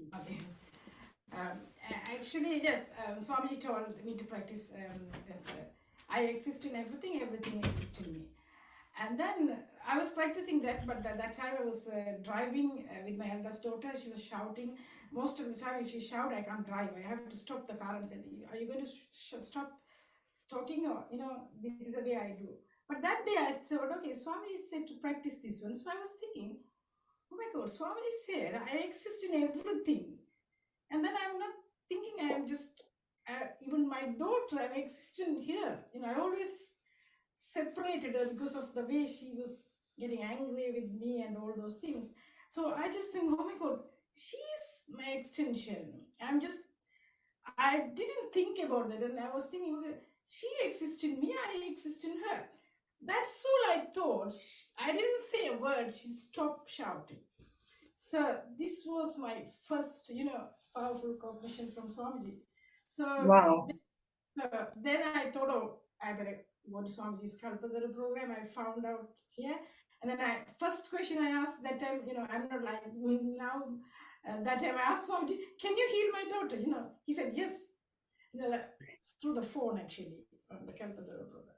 So I decided to go to another program. I went for one program here, and then with that program, she calmed down, in here. So actually, we planned planned to go to Greek island, all 5 of us that time. Swamiji's IA was, I gave the intention for Swamiji to, bless. That time I told my husband, I wanted to go, but we all booked it for the Greek island. What can I do? He said, okay, you all three go here. You both can go to Swamiji.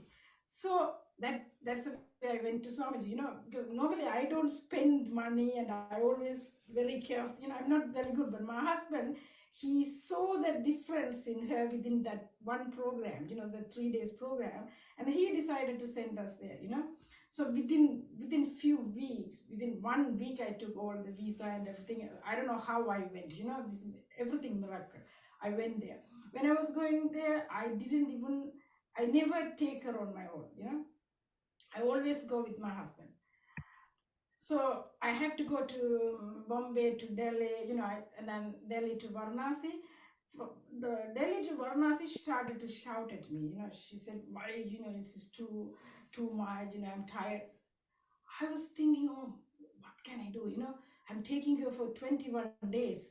And then I went into the flight, just getting to the flight, Swamiji was there in there. So I don't know, he was just taking, flight from Delhi to Varanasi, same flight as me. And then I thought everything stopped. I was so calm down because I saw Swamiji. Swamiji didn't see me, he was reading something, but I saw Swamiji, so I was calm.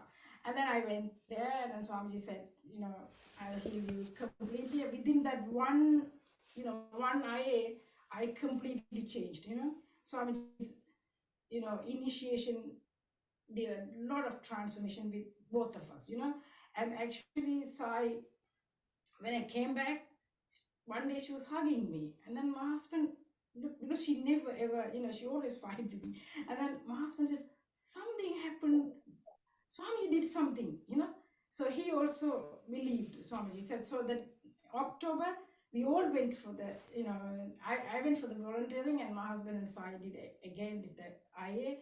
And then you wouldn't believe, we wanted to go again. And then Nithyananda I went, and then again Kumbh Mela, like that. I was continuously, I wanted to go behind Swamiji, wherever Swamiji goes. That's the way everyone, even Nyanad was asking me, oh, you're here. Oh, Swamiji loves you. That's why you're here.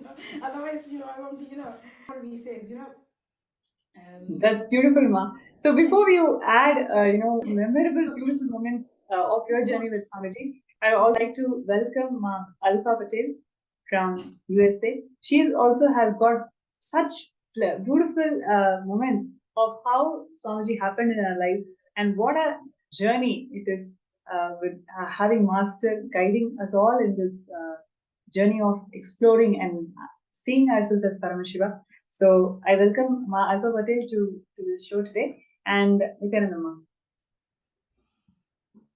Great. Thank you so much for joining, and I really cannot wait to hear from you all the beautiful moments that you had with Swamiji, who made you to experience the real you. So I'd like to hear from you, Ma. Thank you. Thank you so much, Ma. So I would probably say we became involved with Swamiji about 3 or 4 years back. And I am actually a pediatrician, and I had my own practice in Connecticut. I have been suffering for 20 years with chronic debilitating health issues. I've had more than 4 near-death issues. When I moved here to California from Connecticut, that was about 6 years back, my doctors has pretty much told me they didn't expect me to live past 50. Well, I'll be turning 52 next week. So there goes all the predictions by the doctors went by the wayside. My first experience with Swamiji was after a Guru Puja. I've never been to an IA. I've actually never been able to travel to India because of my health, and I can travel very little. So all of my interactions with Swamiji have only been over the phone, or if I was lucky, via a Zoom video. And despite the long distance, my first experience with Swamiji, the very next day, I was in severe pain. Yet I had a 360-degree vision. I was able to predict that the rain was going to come in 10 minutes. I had levitation. And I would say, since I've been in Swamiji's space, I've been able to come off of most of my medication. I do not go to the doctor. If anything, whenever I'm in issues, I just think of Swamiji, and he is just here. He's always with me, and he is always giving me strength. My entire family also believes in Swamiji and are disciples, and they have been with me through all of my experiences and have seen the trauma, have seen the pain. And yet, despite everything, we have been able to transcend everything. And I tell people, although I still experience pain, I'm no longer suffering. And that's the first gift Swamiji gave me. He taught me to separate the pain from the suffering.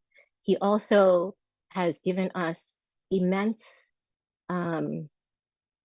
strength every time we have needed it. And I would say that our faith in him is unwavering. And I even tell and as a physician, my husband is a physician. So this is coming from two physicians. I would trust Swamiji over any doctor I go to.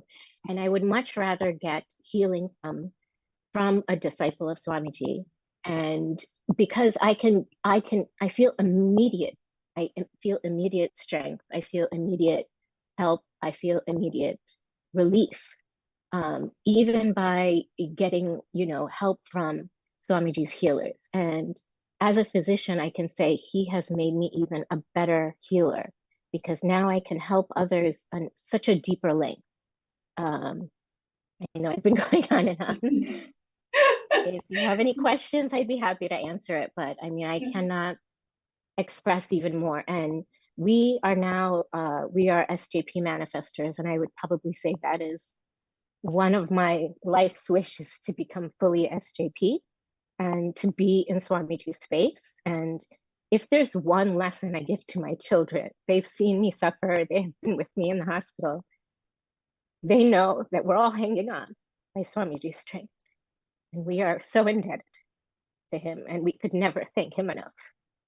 And so all of you who are thinking about it, you will have immense cognitions. And as Shivratri is coming, I would say every Shivratri, since we have been in this space, I have had cognitions and I have had completions. And I always feel like I go up one rung of the ladder, that I'm in always a higher space every year. Yes. That's so beautifully shared, really, Malva. When you said how Swamiji has given you life in terms of health is something so important and so dear to so many of us. And when Swamiji, with Swamiji's blessings, when you were able to manifest health, and the most profound thing, one of the things what you mentioned was every Shivaratri, all of us have a conscious breakthrough, right? And I really praise Swamiji that you will also, like all of us, be getting the conscious breakthrough and manifesting the SJP which you always wanted. And just want to know from you, what really inspired you to work on manifesting the Sapanyapita? I would probably say it was my husband first who wanted, us to become SJP. And again, because I'm no longer working, right? We always think about, okay, money is an issue, wealth is an issue. And it is, but just as you said, health is so much more important. And yes, Swamiji wants us to attain wealth too, because it can be a protector.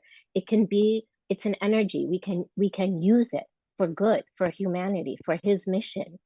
But at the same time, we have to understand we can never get to that space unless we first do something else. And that's to be in the space of an avatar, to be in the space of someone like Swamiji. That's beyond anything you get in this material world. It is the ultimate goal to be in that space. So if you have to give everything to get there, give it, because what you will get is so much more valuable for everybody. And as a mother, I can say I know I'm giving my children so much more by making sure that they are in Swamiji's shadow. So becoming an SJP, you will have so many more cognitions, because it's like being in his space, being one step closer to him. Yes, so beautifully said, Ma. Becoming a Sarvanyapita Yajaman is nothing but being an extension of Swamiji. You will just simply manifest his space. You will be an extension of him. So there is not anybody who actually manifests SJP just because they have money. It is really the space when they really transform and decide to become his very own extension of SJP simply happens. So it is not just a contribution, a monetary contribution towards the mission, but rather having that conscious breakthrough, right? Really having that conscious breakthrough. Only through that conscious breakthrough will be able to manifest that wealth towards SGP. So everybody, all the manifestors, whoever has started their journey towards Samayapita, everybody are actually consciously working on themselves. How they can manifest SJP is not just accumulating some wealth. It is about dropping the patterns. It is about dropping the karmas, and it is about manifesting powerful cognitions and powers. Only when we consciously transform, we are blessed to become the SJP. And the whole journey is completely supported by Swamiji and his grace and blessing. So I would like to welcome all the participants and viewers. Let us all take that conscious sankalpa, conscious resolution, that we all take this step towards SJP, a step towards becoming a Samayapita Yajaman, towards this Shivaratri, and with Swamiji's grace and blessings, when we take that first step, Swamiji will make the entire thing happen for us. The conscious breakthrough that all of us want to have. Swamiji beautifully shared in one of the discourses that when we change the battlefield, we will see that we are having a whole new set of possibilities. So becoming an SJP is all about changing the battlefield that we are in. Instead of struggling to overcome one or two patterns, we can have a conscious breakthrough when we decide to become an SJP, and all it requires is starting your journey today. So I request everybody to make that conscious resolution that we can all decide to start our journey today. And Malpa, like you beautifully shared, I just wanted to ask one more question, like towards this manifestation, right? You've been working towards manifesting SJP. What is the transformation that you're experiencing? Because everybody has an intention, but when they actually make that first initial deposit, when they become an SJP manifestor, suddenly a huge inner possibility starts awakening in us. So would you like to add more on that, please? Yeah, of course. Not only do things start opening up, but even I would find old traumas, old pains would come up, things that were so buried deep I didn't even know. And sometimes if you don't know, how can you complete an incompletion? But with Swamiji's help, those little steps, because by us taking little steps, even if it's by, okay, I'm going to start now. And today I'm going to start and I'm going to manifest my SJP. So today I'm going to give this much. And every week I'm going to do this much. Every month I'm going to do this much. So every time that you give a little, it's like you're telling the universe, I'm ready. I'm ready for the next step. I'm not ready for my next cognition. I'm ready for my next incompletion. And it's like you're giving it, and the universe will come back. And sometimes you find incompletions you didn't know of. Suddenly they're completing like this without any effort, without you having to do anything. You suddenly, it's just waking up and it's a new day, and suddenly things are just easier. Things are just flawless. They just flow so much easier. Thank you so much for sharing. And I'm sure there are so many of us truly got inspired the way you put it, your whole journey with Swamiji and your journey towards SJP. And I really would like to see you as a Samayapita Yajaman by this Shivaratri with Swamiji's grace and blessings. They will all manifest. And thank you so much for joining us again today. Thank you. I would love that as well. Good luck to everyone. Thank you. So, dear participants and viewers, that's Ma Alpha from USA, who's sharing her journey towards manifesting SJP. And I'm sure many of you out there have an intention, but now let us take a first step from being an intention that has become the manifestors of Samayapita Yajaman. Take that first step today, and your first step towards SJP literally gives you the pathway to have that conscious breakthrough of your inner space for Shivaratri. So I request everybody to sign up and show your intention, show your declaration towards manifesting SJP by signing up in sksjp.org/contribute. And let's take a look at the video where Swamiji is sharing more and more significance of why Kailasa.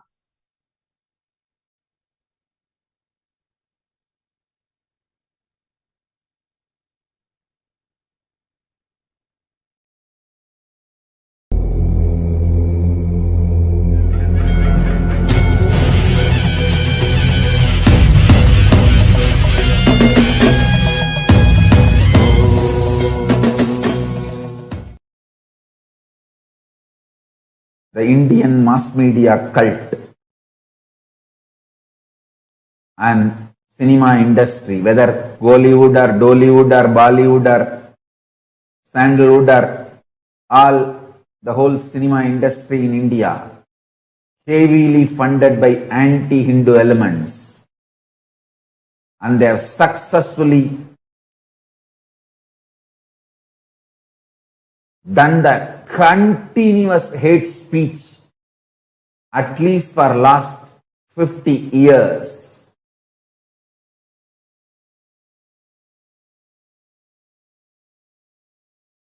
And the poison they emitted and the brainwashing they have done has gone so deep, even Hindus are feeling ashamed about their existence.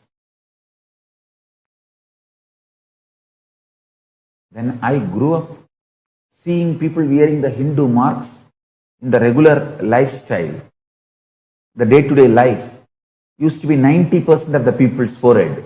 Now it is less than 3% people wearing the Hindu symbols on their forehead in Indian society.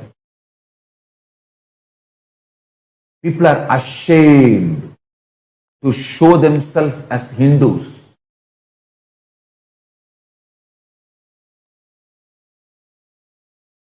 Sadhus are terrorized. They have to constantly live in fear. Hindus, wake up. Wake up. Just getting one job, getting married, 2 kids and 1 house and a good salary is not life. Hindu youth is getting brainwashed. Just that small little success is all life.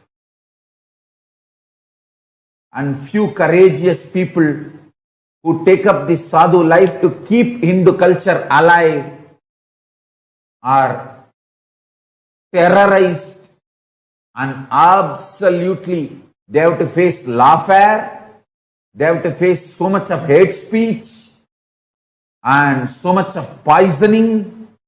Finally they are killed, eliminated. And I am telling you, in few days nobody will remember this lynching and nobody will be punished for this. I have seen this last 20 years. Not a single fellow, not a single terrorist who damaged, attacked our Sangha Hindus, damaged our properties, killed our Kailasavasis, devotees, disciples. No one, no criminal, no terrorist was punished. It is 20 years. Now, I am facing this.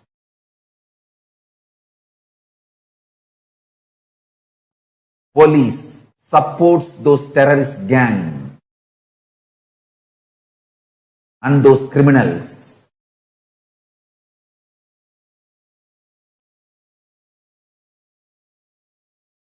So much I've gone through and my Sangha has gone through.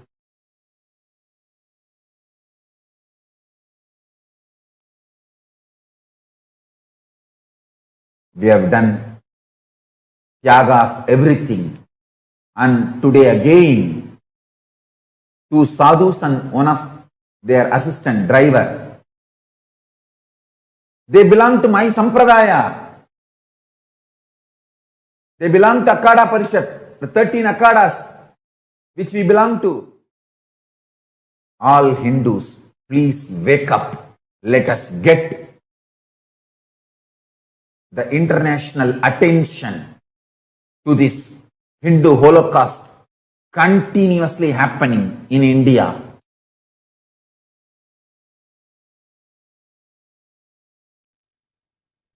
Yes, that is exactly what Swamiji has accomplished. In last couple of years, there are 9+ UN reports are published highlighting the Hindu Holocaust. And moreover, the permanent ambassador of Sri Kailasa has represented the voice of dispossessed Hindus facing these attacks in United Nations. And several other international forums, Kailasa and its ambassadors are voicing the plight of Hindus and the need for Hindu nation and the role of Kailasa in integrating the voices, unheard voice, untold, the Holocaust of all the Hindus out there.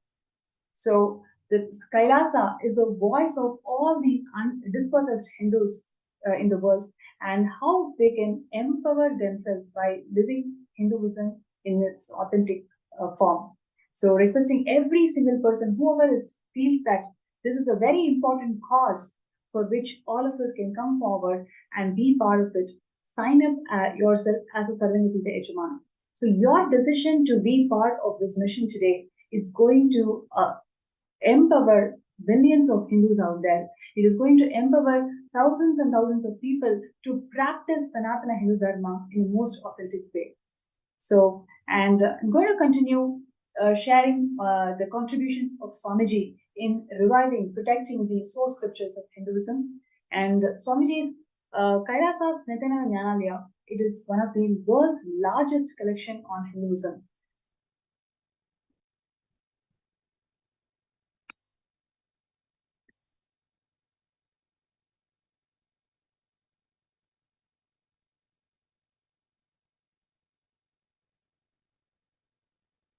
Swamiji envisions the Nithyananda Jnanalaya as the epicenter for all the source scriptures which will locate, acquire, collect, organize, publish, preserve, teach, and spread the source scriptures around the world.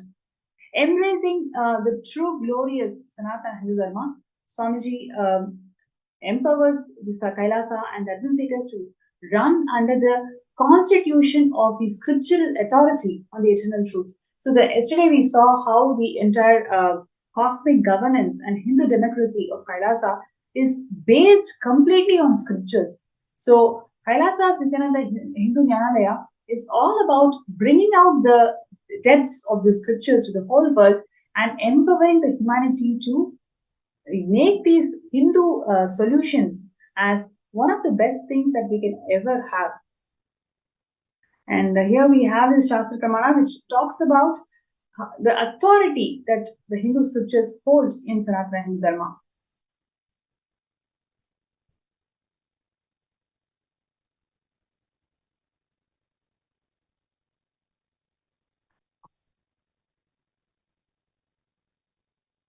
So the vision of Kailasa's Nithyananda Jnanalaya is to create the largest repository of Hindu scriptures. So it's about collecting the Hindu scriptures from various sources, organizing it, protecting it, making it available in a digital format so the information is accessible to one and all, and reviving these scriptures into Hindu solutions.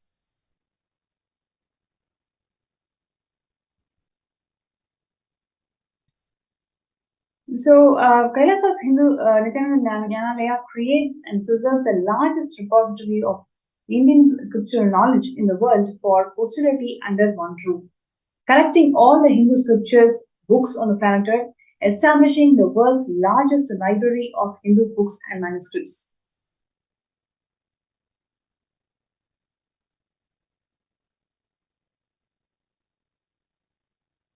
So it's about housing 5 crore manuscripts. So you can see here the collection of manuscripts is part of Kailasa's Nithyananda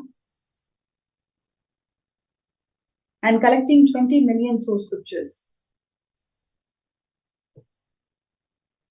And Swamiji is conferred the Asia Book of Records for maximum number of books published by a single author, 1,123 books. All of these books is nothing but making Hinduism user-friendly. Every single line, every single solution, there is 123 books, is all from the scriptures, all from the source scriptures of Hinduism, and making it really user-friendly, making it solution-oriented for today's modern world. Swamiji also is conferred with the Asia Book of Records for delivering maximum number of discourses by a single person, about 3 lakh hours of discourses Swamiji has given. And all these discourses are all about Hindu solutions towards a conflict-free living, peace-based powerfulness, and ahimsa. And one other contribution of Kailasa's Jnanandaya is the Hinduismpedia, which is a simple and hard work to organize and present all the Hindu scriptures available on the planet Earth. Literally, it has a compilation of 1 million pages on Hinduism with a collection of 22,000 digital books, 1,000 plus e-textbooks, and 1 million plus 100,000 plus articles on various topics of Hinduism.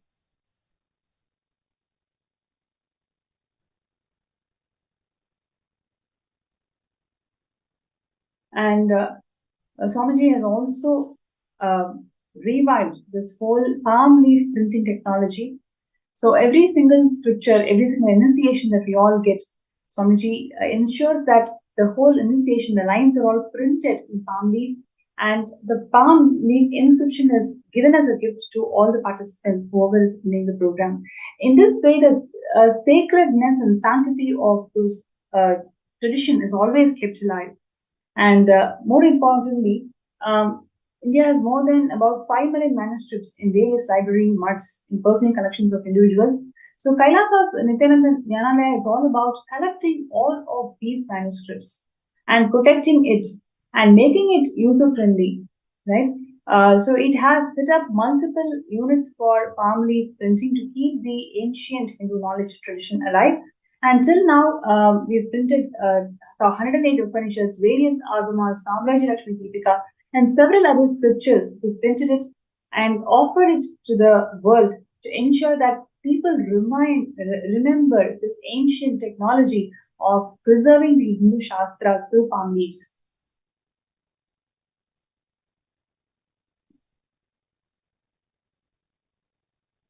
And also various other manuscripts which are endangered has been repaired after scanning. So not only collecting of all these manuscripts from various sources, protecting it and scanning it, digitizing it immediately, so the knowledge is not lost.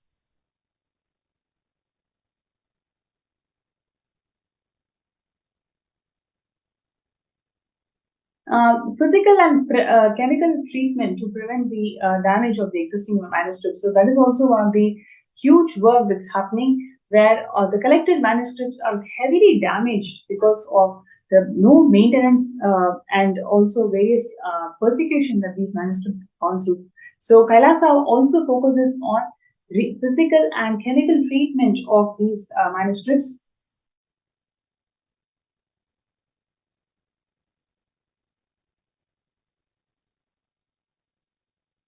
So it's about digitization, palm leaf printing, scripture collection, organizing all these scriptures, classification of knowledge, digital collection.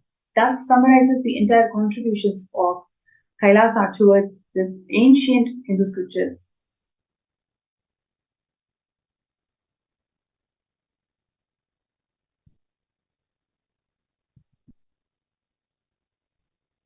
So what you're seeing here is the work that Swamiji has in Kailasa to protect and preserve these manuscripts.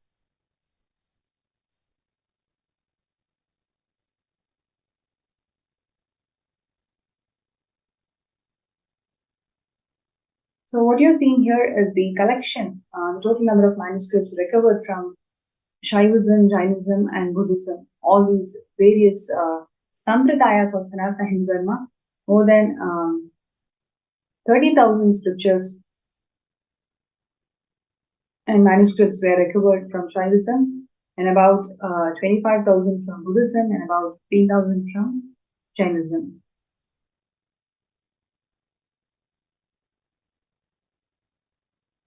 So about 3 million books on Hinduism from various sampradayas are all collected by Kailasa's Nithyananda Jnanalaya.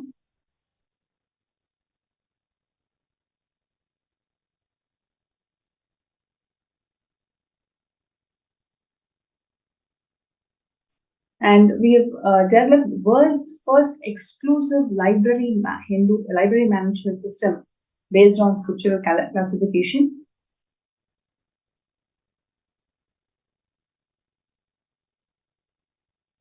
World's only multi-script optical character recognition software is developed by Kailasa's Jnanalaya, and it makes the digital books into in-text, searchable, editable, and it also enhances the search capability, makes us to understand and find out more Hindu solutions from these scriptures.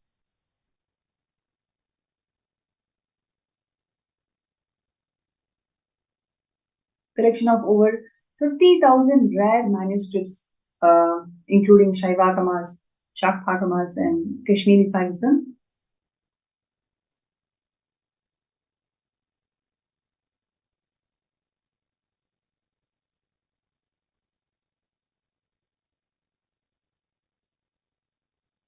And a few more contributions from Kailasa's compliance body involves setting up of various committees, certification bodies to audit every single Hindu practice that is out there. Is it complying as per Vedanta Agamas?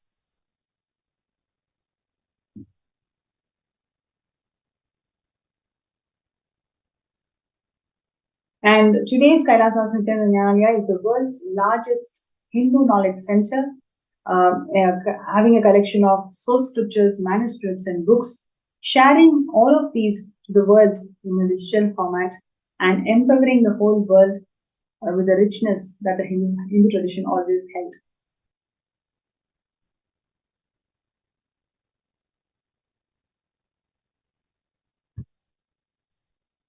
So this is one of the most important contributions of Kailasa, because all the solutions that we are having today from 30 years of hard work from Swamiji, everything is about reviving and providing life to these source scriptures. That's what Swamiji has been doing for the last 30 years. And today's world is facing so many global issues, and we don't even know the know the solutions of many of the problems that is existing today. But Sanatana Hindu Dharma has got solutions for every single world problem, and that is what Swamiji is doing by reviving these solutions. For example, recently Swamiji shared the global climate change, the issue that the world is facing and combating for several years now, several decades now. Swamiji said it has to be based on karma. So by providing the solutions from Sanatana Hindu Dharma, Swamiji is making the world understand the importance and recognition of Hinduism, and provides ultimate solution for the enlightened conscious living. So we, by signing up for Sarvangapita, you are supporting this entire mission towards solving all the global problems that is existing today. So requesting everybody to take this moment to sign up and show your intention towards Sarvangapita.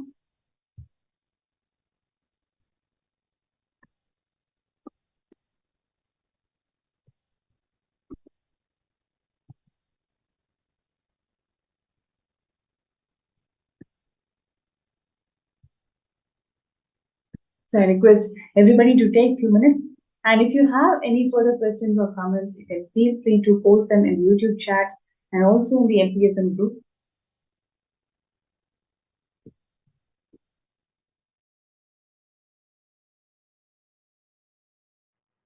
Many people asked me, Swamiji, why did you leave such a huge empire you built in India and sitting somewhere in one corner for so many years, be very clear. It's already 3 years. I left India. More than 3 years. This 3 years is worth, because I have done the foundation, legal, protected, internationally protected place first. Not only I have the immunity of non-prosecutable and immunity and protection as the head of the state, sovereign land, which can't be violated, and the embassy status in multiple places, even sovereign land in more than one places. This 3 years is worth, because the first things are done first, right things are done first. We have a great future. We don't have to worry. Will there be any end like what happened, what has been done to Asaram Babu's organization? What has been done to Sant Rampal's ecosystem? What has been done to Ram Rahim's ecosystem? What has been done to this Palgar Sadhus, and what has been done to Kanchimat? You don't need to worry, because I have done the right things first. That's a spend little time, study how each Hindu ecosystem is persecuted in last 100 years. Listen, whether Kanchimat or Asaram Babu or Ram Rahim or Sant Rampal or Shivashankar Baba, all of them, all their organizations, with so much of hard work, they build the Hindu ecosystem like a beautiful honeycomb. But just some thief comes and robs the whole thing and takes it away. But again, you guys Hindus will work hard and build it like a honeycomb. Again, somebody else will come and steal. Be very clear. I am not interested in this game. That is why I decided very clearly, I will build the fort first. Proper stone fort. Then build the honeycomb, so it will stay forever and work forever. Support the Hindus forever. Keep the Hindu ecosystem forever alive. Be very clear. I understood this secret. I started my public life at the age of 16. Within 10 years, by 25, I understood. Without making a proper protection system, any hard work me and my sannyasis put and build, it will be like a honeycomb. When Kanchi Shankaracharya got arrested, clearly I realized the Samasthana, which had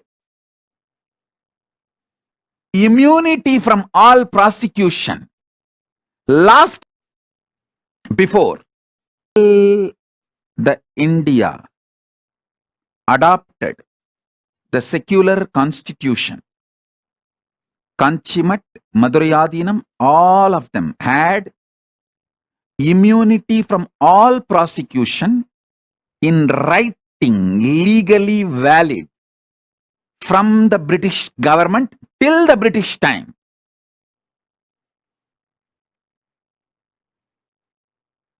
Just 2 generations now, those gurus are getting prosecuted. Lawfare is being done. False accusations are put. They are prosecuted left, right, center. Of course, Kanchi Shankaracharya proved he is innocent and came out. But what happened to that organization? What happened to that mutt? What happened to himself?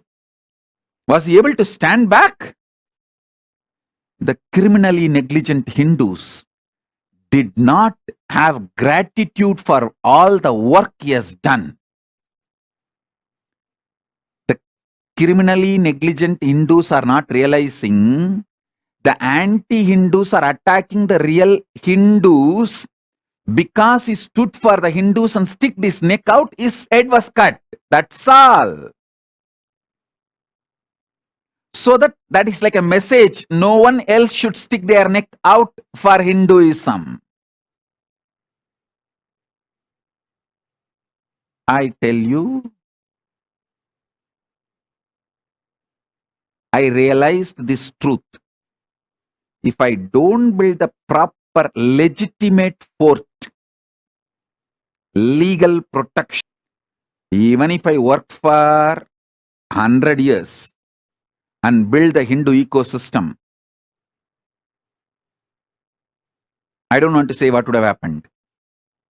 I know very clearly. I know very clearly. I know very clearly.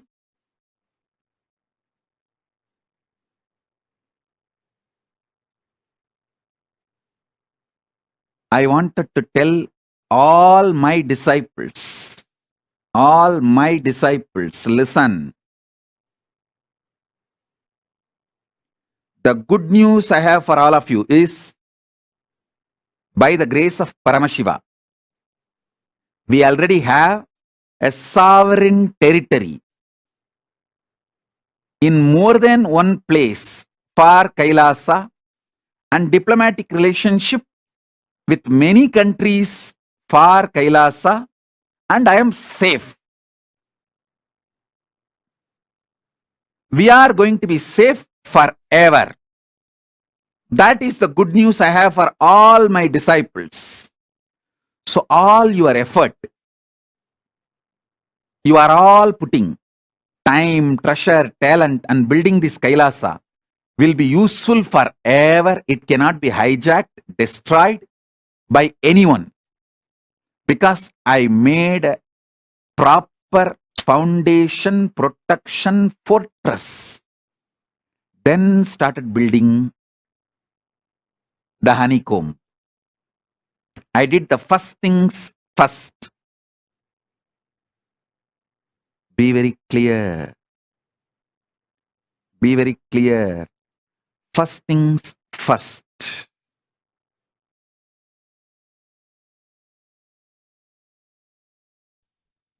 Yes, as Swamiji beautifully mentioned, the having this sovereign nation recognized for Hindus internationally by United Nations, and having this bilateral relations with several other countries, having this sovereign nation is the first thing first that Swamiji has established for all the Hindus out there. By you supporting the Sarvanya Pita, you're supporting this cause of first thing first, Hindus having their own sovereign nation. Swamiji has already made it happen, and now this year we're going to open the Mahakailasa to one and all for the whole of the humanity to come see and be in the physical presence of Avatar. So let us take this moment to prioritize of becoming the Sarvanyapita Yajman. You may have the intention, whatever you are doing towards this cause is going to empower the whole of the humanity to experience the breathing space of Avatar. So with that note, I'm just going to connect with Ma Yoga Swarupini from United Kingdom. Once again, we just heard her sharing her beautiful journey of her being in the presence of Swamiji. And now I'm going to request her to be in his show and share further on her journey with Swamiji. Nithyananda Ma, thank you so much for joining back. Nithyananda, thank you. Actually, okay.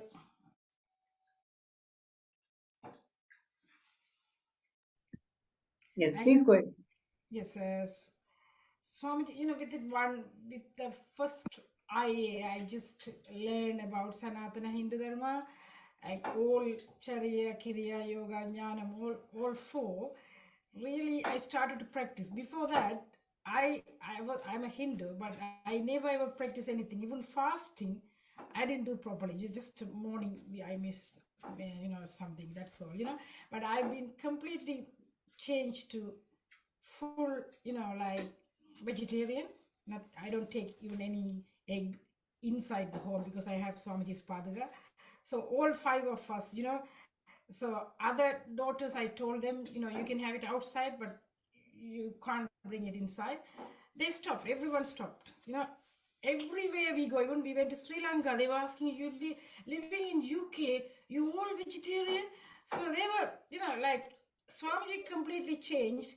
Actually, what Swamiji is doing for Sanatana Hindu Dharma and how he is making everyone to be proper Hindu, this make us to realize, like how we have to support Swamiji, and this is a reason we just wanted to be SJP,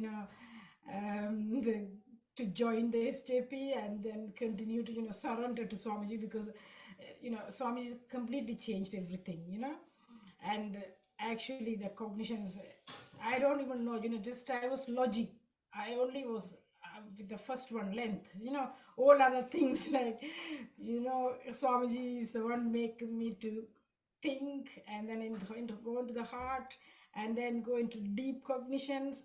He took me everywhere. That's why I just wrote to Swamiji like Tamil. I just want to say in Tamil, he did like மண்ணில் வாழும் அறிவியலையும் விண்ணையாளும் அறிவியலையும் எங்களுக்கு முறையாக கற்பித்து நித்திய ஆனந்தத்திற்குள் அழைத்து செல்கிறீர்கள் Swamiji. I wanted to tell this to Swamiji, like is teaching the knowledge of how to live on the world and of how to rule the cosmos.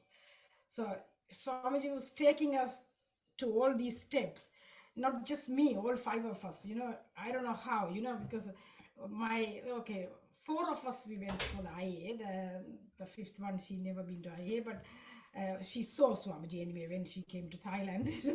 So everyone had Swamiji's blessings, and then the transformation happened to us. All 5 of us is different, So now I am doing every day morning Brahma Muhurta, like all kriyas, Panja kriyas and yoga, and people come and join, from Europe as well. So I'm doing that. But before that, I wasn't disciplined, I didn't do anything. You wouldn't believe I'm 63 now. I can do headstand as well, I did last time when Swamiji said, what is your Icha Sakti, what is your Icha Sakti? Just I wrote it with, I can't even imagine, I'm writing this one. Next day, I did the, headstand, and I went to the wall and started, but I was doing it, so this is the way Swamiji make everything to do it, So, yes, that's so beautiful. That's really beautiful, Ma. See, one of the beautiful aspects that you really brought to the segment today is how Swamiji is inspiring the Hindus, living and practicing Hindus, to start applying Hinduism in its true sense, right from morning waking up in Brahma Yoga, Brahma Muhurta, to doing yoga, to setting the intention, conscious resolution, the Icha Shakti that you mentioned.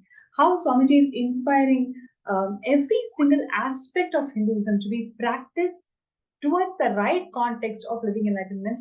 How he is inspiring the whole of the Hindu population today.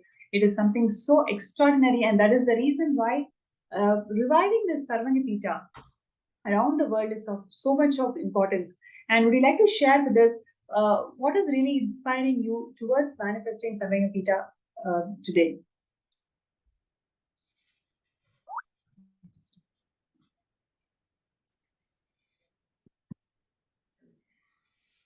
I think whatever Swamiji revived, like scriptures and everything, like he's reviving all the Hindu scriptures and whatever Sanatana Hindu Dharma, all over the world, people are practicing the Sanatana Hindu Dharma, and I would say all these reviving Hinduism, and we thought this is the best way to come to Swamiji, and then we started to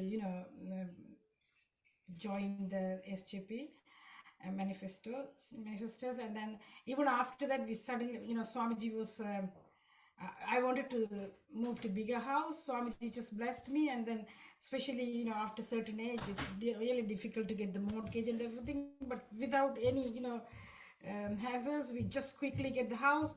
Even the house, everyone said, "Oh wow, this very good price we got it," because Swamiji's blessings, everything is happening. So I wanted actually when I was looking for the house, nothing else. I only wanted lots of plants, for puja, lots of flowers, and the puja room I wanted. That everyone look everything. I said, okay, this one hasn't got enough garden, so I don't think I will get this. I have the very powerful cognition that I know I wanted for the puja, so I will get it. Exactly after I got the house, you wouldn't believe we have the flowers for all season. Wow. I can, so that's the way I'm manifesting. After Swami, I never after I met Swamiji, I never get worried about anything. Even I had sometimes when I had the problem with my eldest daughter, still sometimes. So I says, oh, Swamiji says I will heal your daughter completely. So I know that will happen. So that's the way I give to my mind, and now I am practicing everything is Maya. Everything is Maya. Just everything is dream. So I'm just we all actually surrender to Swamiji. So that is the Beautiful. reason so I manifest. Yes, JP Ma. Beautiful. Thank you so much, Ma, for joining this segment today. And I wish all of you, the whole family, becomes the Sarvanyapita Yajaman by Shivaratri and Swamiji's grace. All of you manifest your reality the way you want. Thank you so much for joining the segment today. And it was so nice, so beautiful. You shared all your authentic experiences of how Swamiji transformed your life and the whole atmosphere of the family. Thank you so much, Ma. Thank you. Yes, and that is Ma Nithya Yogaswara from United Kingdoms, who's sharing her experiences of why it is very important to be part of Sarvanyapita. Viewers and participants, all of you are inspired to start your journey, and you may be facing some obstacles or something which is not making you to manifest this Sarvanyapita. So if you are looking for a solution, if you're looking for a third eye scan, you can post that in the MPSN group or the YouTube chat, FB chat, and I'm going to take a few minutes to scan with the grace of Swamiji. We'll be able to find out what is the obstacle that is causing for you not to manifest the Sarvanyapita and how we can manifest it. So requesting everybody to post your interest, your intention to be scanned through third eye. And if you've already been scanned through third eye, have you taken actions towards Sarvanyapita? If you're not able to take the action, you can once again post it in the chat so we can do one more scan and support this journey of Sarvanyapita. So requesting everybody to take a few minutes to post your intention to be scanned.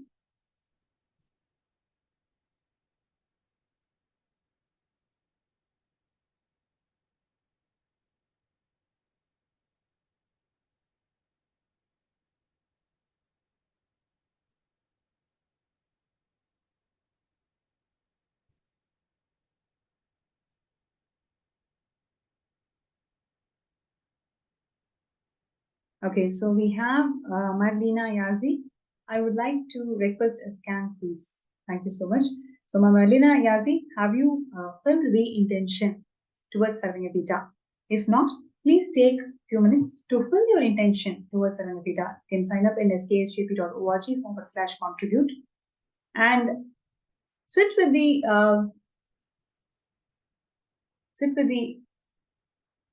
strong sankalpa and resolution that in the next 1 week, you will take all the efforts that is needed for you to manifest Sarvanyapita by Shivaratri. So sit with that intention. First, fill the intention form and sit straight. Please connect with Swamiji in your Anandagandha. Let us chant the Mahavakya.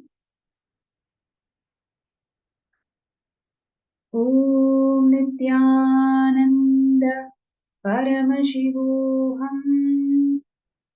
Om Nithyananda. Paramashivoham. Om Nithyananda. Paramashivoham.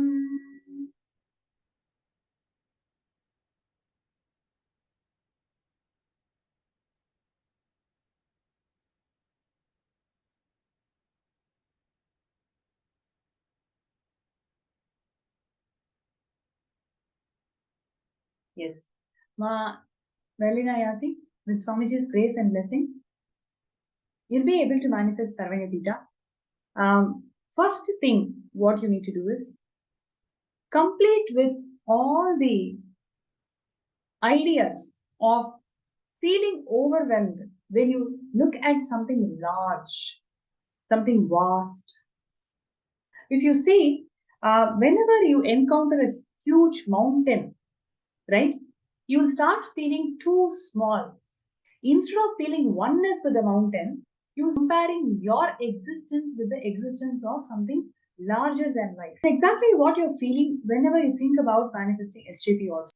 You feel that it is something huge that you can never manifest. Whenever you look at a mountain, specifically, you start thinking in your childhood, all the time that you went to spend, whenever you actually look at a mountain, how do you feel?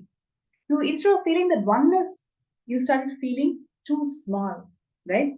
So the same thought pattern, if you decide to drop it today, with Swamiji's grace and blessings, you'll be able to manifest it. So first thing that you need to do is take the step. Today itself, take a step, take a deposit. Okay, I have this much with me. Let me start my journey towards SJP. And start your journey towards SJP. You will start seeing that it is not a far-fetched reality anymore. It is actually something within your reach, because it is not you who is going to do it. It is actually Swamiji who is going to manifest through you. So with this clarity, I would really request you to start your journey today.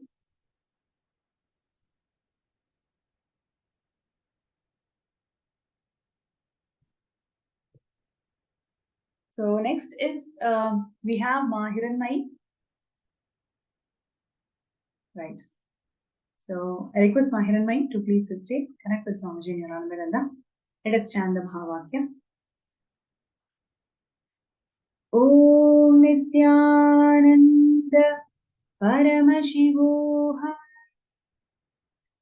Om Nithyananda Paramashivoham. Om Nithyananda Paramashivoham.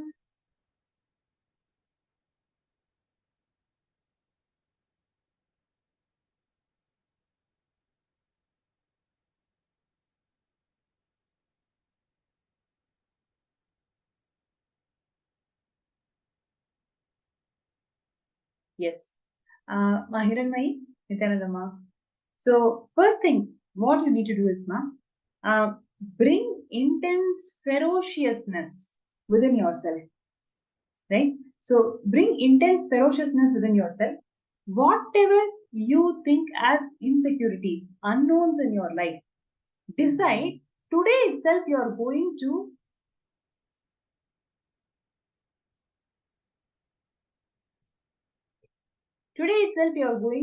make that step towards breaking that insecurities, right? So there are, say, let us say, for you to manifest SJP, what is your visualization?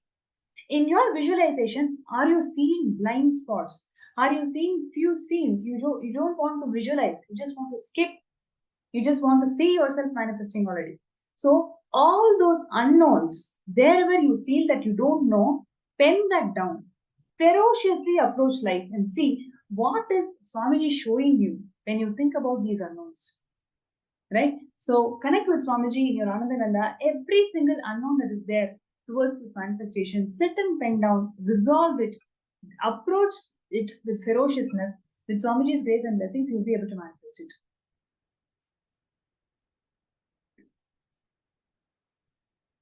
Right? So with it, we also have Murali Manmari, who has requested for a scan. So I request Murali Ayya from New Zealand to please sit straight. and close your eyes. Connect with Swamiji in Anandananda. Let us chant the Mahavakya. Om Nithyananda Paramashivoham. Om Nithyananda Paramashivoham. Om Nithyananda Paramashivoham. Yes. Nithyananda Murali Ayya. So first thing that Swamiji showed is stop questioning Paramashiva. This is the first thought current I would like to share with you. Everything that is happening in your life, it is happening with the grace and auspiciousness of Guru. Because of your lack of farsightedness, we don't see the whole reality. We just have a narrow approach of what we consider and perceive as life. Because of that, you are constantly complaining every single happening in life. Everything is a complaint. Everything you feel that it is not enough as you would like it to be. Decide to drop this questioning life, questioning Paramashiva, questioning Guru. Just have immense surrender and acceptance towards everything that is happening in your life.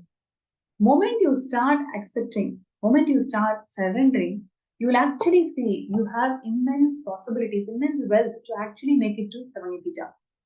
You have that possibility, you have the wealth. Because of this constant complaining nature, constantly questioning life, you are not able to see those possibilities that exist within you. So today, decide to drop this questioning. Just experience, just see yourself in oneness with Swamiji and Paramashiva.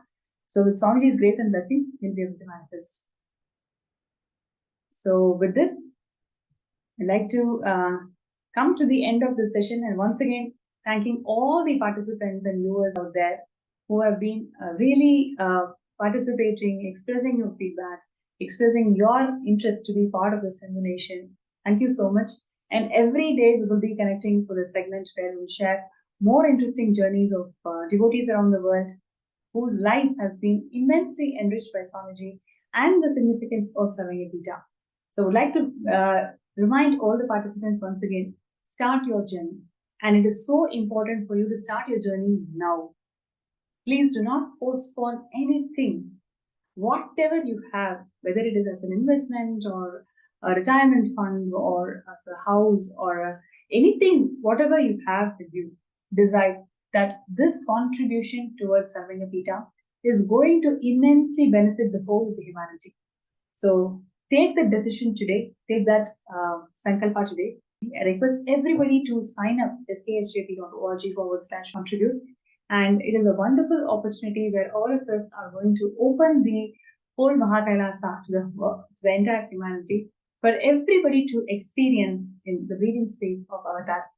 So with that note, we would like to end the session, and we will be moving on to Bhava Samadhi Darshan, the most invited movement of the day, experiencing the Bhava Samadhi Darshan of the Supreme Pontiff of Hinduism, Bhagavan Nithyananda Paramashivam, manifesting the 64 forms of Paramashiva.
Nithyananda.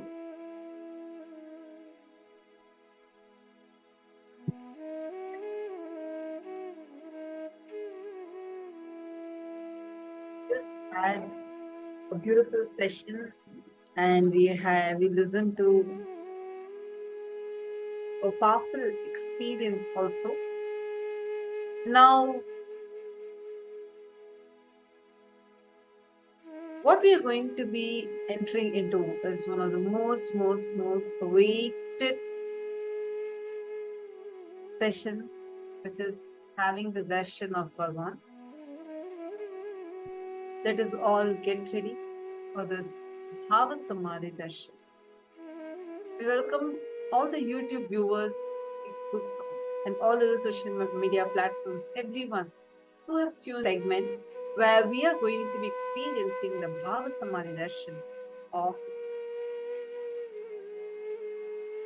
Bhagavan Chandrasekhara Murthy and Garudantika Murthy, Bhujaga Lalita Murthy, Apatuttarana Murthy, and Gajantika Murthy forms. And through all of these forms, we are going to receive the protection of Paramashivam. Understand? In every level in your life, for example, if you are struggling with something, you're not able to move some things in your life, you're not able to achieve some things in your life, or you're feeling constantly terrorized by your own self because the patterns that you fall into or because of the failures that you face, in every level, whether it is somebody from external trying to attack you or it is from your own patterns which is failing you inside you, having this Bhava Samadhi darshan will protect you and heal you from all those pain, sufferings, and give you the ultimate protection, the protection which will help us in every aspect of our life. During the Bhava Samadhi darshan, something phenomenal happens in our brain. The frequency at which our brain functions raises, and that frequency goes to the level where it starts being in sync with the cosmic frequency. So what does that have to do with our day-to-day life? The very quality of your life starts excelling. The way you understand things, the way you cognize things, everything starts transforming phenomenally. And the darshan that we are going to be having now, all you need to be doing is just sit in the space of gratitude where you drop all your wants, needs, everything. Just melt in that space of gratitude where you're extremely grateful for cosmos descending in this Nijavatar as our beloved Swamiji. Everything else will just happen to you. You'll be entangled and you will be raised to a very beautiful space and you will start being able to manifest anything that you want in your life. Now, let us all get ready.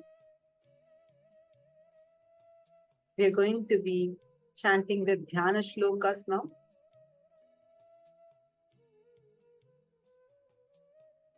We are going to be having the darshan of the forms of Paramashiva as Chandrasekhara Murthy and Apatuttarana Murthy and Gajantika Murthy and Garudantika Murthy forms of Paramashiva.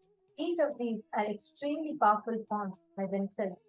So now let us all chant the Dhyana Shloka of Bhagavan Chandrasekhara Murthy during the Bhava Samadhi darshan to literally mirror the neurons of Swamiji. When Swamiji is manifesting, so Swamiji is manifesting these various dimensions of the cosmos, all the powerful cognitions, the powerful components of those aspects of the cosmos gets awakened to new. And this is what science calls as mirroring of neurons. So this mirroring of neurons is very, very powerful. And this literally raises your frequency.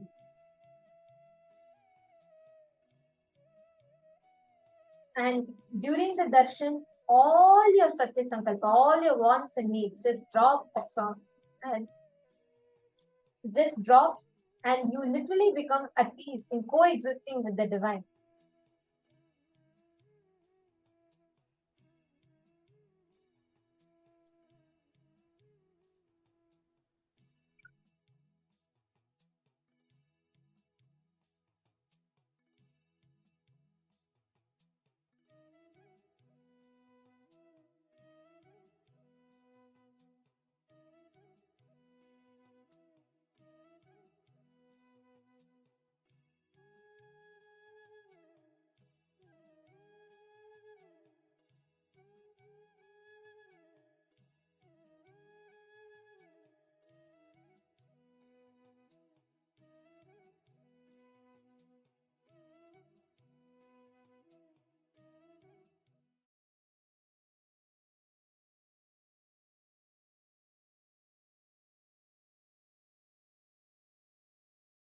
अभयवरदहस्तं सौम्यं शृङ्गारभावं विपुलवदननेत्रं चन्द्रबिम्बांशमौलिम्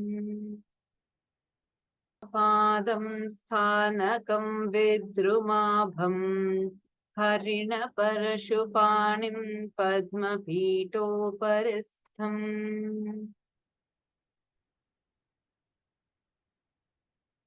दिव्याम्बरान्वितो वापि मृगाजिनयुतोऽपि वा हस्तब्रह्मकपालेन नानापुष्पैरङ्कृतः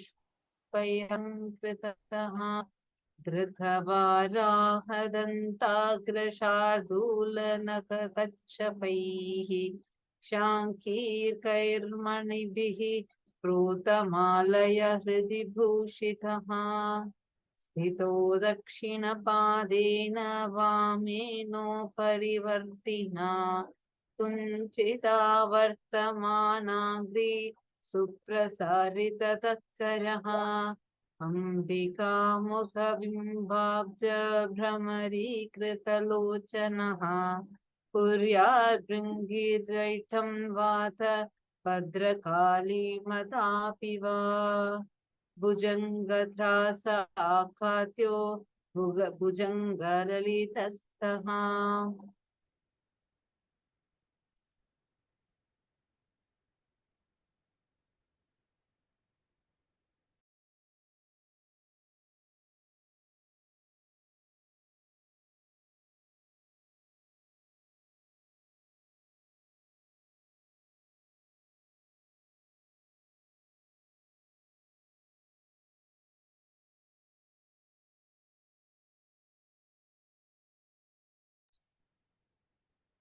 This is a form of Nataraja, may be designed so as to be attired in elegant and bright cloth or in the hide of an antelope. He is well adorned with a garland of skulls of Brahma and various kinds of flowers. He is wearing the tooth of a boar, tiger nail, and the shell of a tortoise. His chest is adorned with a string made of the balls designed with a conch. His right foot is straight and the left foot is raised.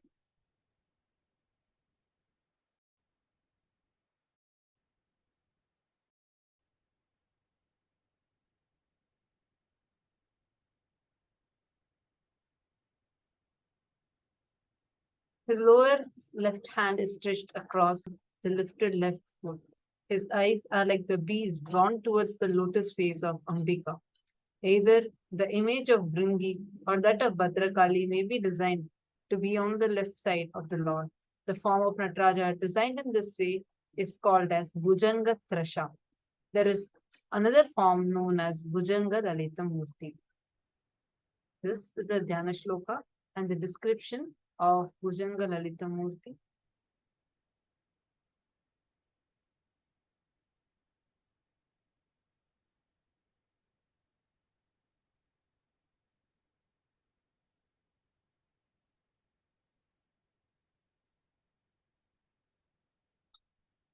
Now, let us all get ready.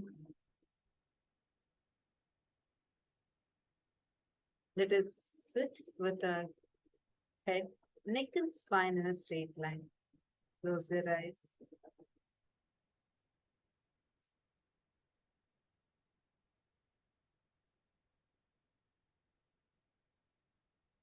Inhale and exhale deeply and slowly. Now start chanting the Mahavakya. Om Nithyananda Paramashivam. Om Nithyananda Paramashivam.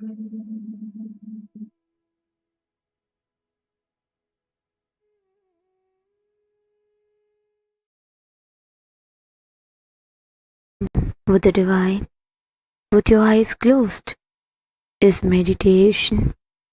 Connecting with the divine, with your eyes open, is darshan. Come, let us all now move from meditation to darshan. Slowly, very slowly, please open your eyes.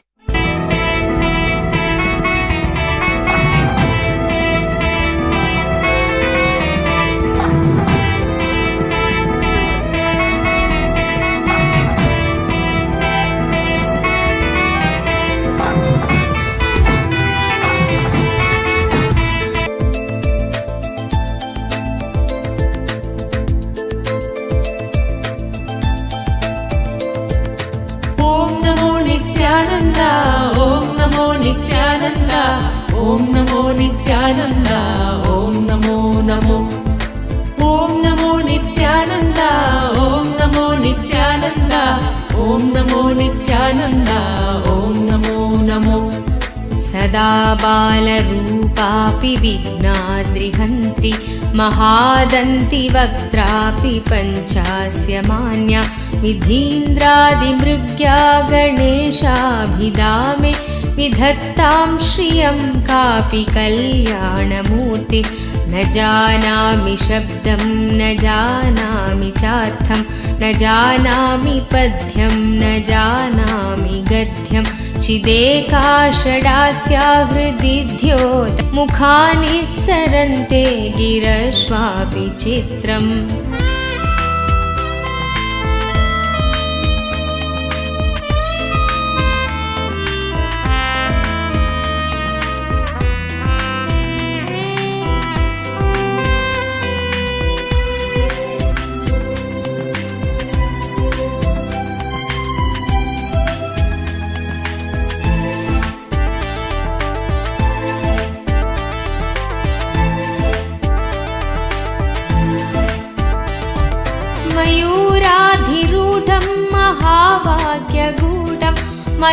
मनोहारिदेहं महच्चित्तगेहं महीदेवदेवं महावेदभावं महादेवबालं भजे लोकपालं यदा सन्निधानं गता मानवामि भवाम्भोधिपारं गदास्ते तदैव इति व्यञ्जयन् सिन्धुतीरे नास्ते तमीडे पवित्रं पराशक्तिपुत्रम् ॐ नमो नित्यानन्द ॐ नमो नित्यानन्द ॐ नमो नित्यानन्द ॐ नमो नमो ॐ नमो नित्यानन्द ॐ नमो नित्यानन्द ॐ नमो नित्यानन्द ॐ नमो नमो.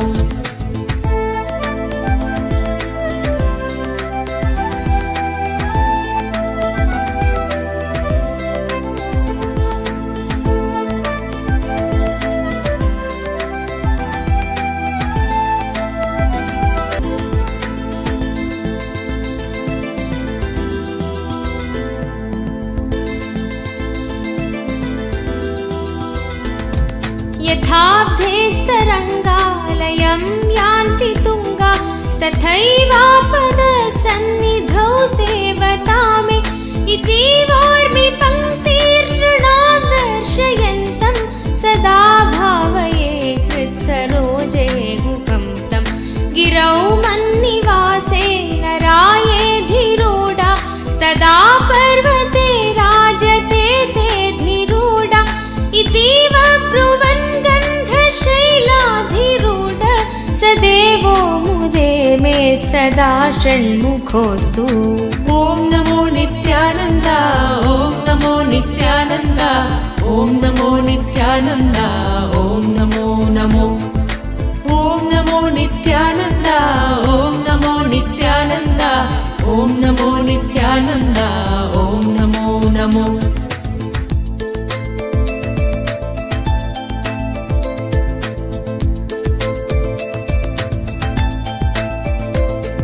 महाम्भोधिधीरे महापापचोरे मुनीन्द्रानुकूले सुगन्धाख्यशैले सुहायां वसन्तं स्वभासालसन्तं जनार्तिं हरन्तं श्रयामो गुहं तं लसत्स्वर्णगेहे नृणां कामदोहे सुमस्तोमसञ्छन्नमाणिक्यमञ्जे सुमुद्यत्सहस्रार्कतुल्यप्रकाशं सदा भावये कार्तिकेयं सुरेशम्।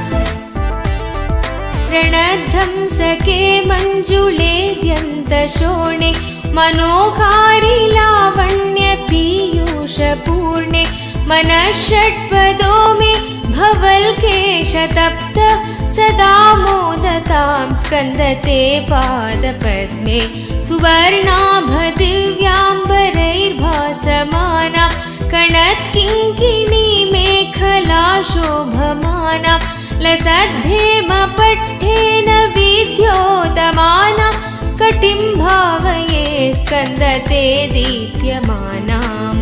ॐ नमो नित्यानन्द, ॐ नमो नित्यानन्द, ॐ नमो नित्यानन्द, ॐ नमो।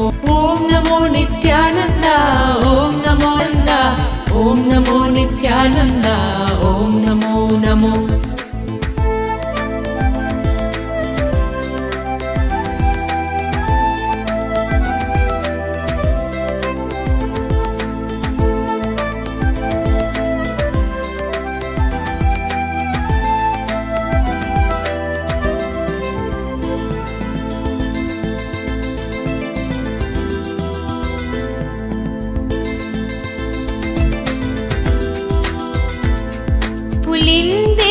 कन्या घनाभोधतुङ्ग स्तनालिङ्गनासक्त काश्मीररागं नमस्याम्यहं तारकारे तवोर स्वभक्तावने सर्वदा सानुरागं विधौ क्लृप्तदण्डान् स्वलीलाधृताण्डान् निरस्ते भशुण्डान् द्विषत्कालदण्डान् हतेन्द्रारिषण्डान् जगत्राणशौण्डान् सदा ते प्रचण्डान् श्रये बाहुदण्डान्।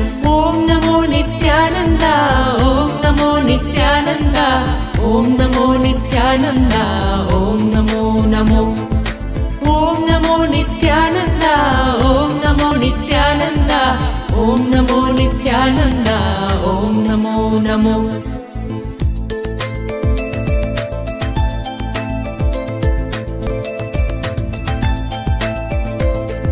सदा शारदा षण्मृगाङ्काय दिस्यु सुमुध्यन्वस्थिता श्वेत्समन्तात् सदा पूर्णबिम्बाकलङ्गैश्च हीना तदा त्वन्मुखानां भ्रुवे स्कन्दसाम्यं स्फुरन्मन्दहासैः सहंसानि सञ्चत् कटाक्षावलिभृङ्गसङ्घोज्ज्वलानि सुधास्यन्ति बिम्बाधराणि शसूनो तवालोकये षण्मुखाम्भोरुहानि।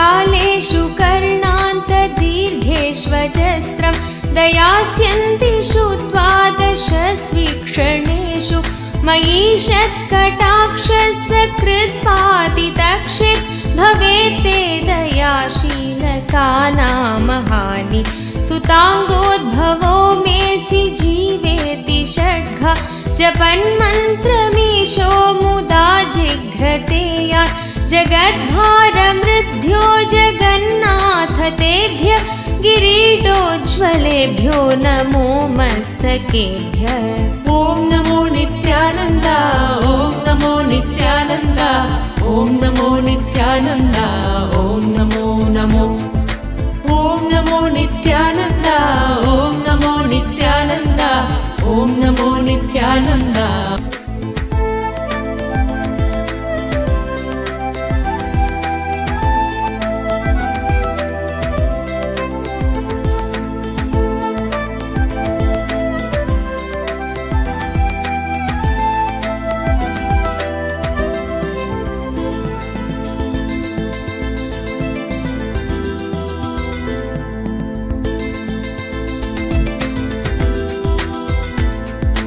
रत्नकेयूरहाराभिराम श्वलत्कुण्डलश्रीलसत्खण्डभाग कटौपीतवासाकरे चारुशक्ति पुरस्तान्ममास्तां पुरारेस्तनूज आयाहि वत्सेति हस्तान् प्रसार्या वयत्यादराच्छङ्करे मातुरङ्गात् समुत्पत्य तातं श्रयन्तं कुमारं हराश्लिष्टगात्रं भजे बालमूर्तिम्।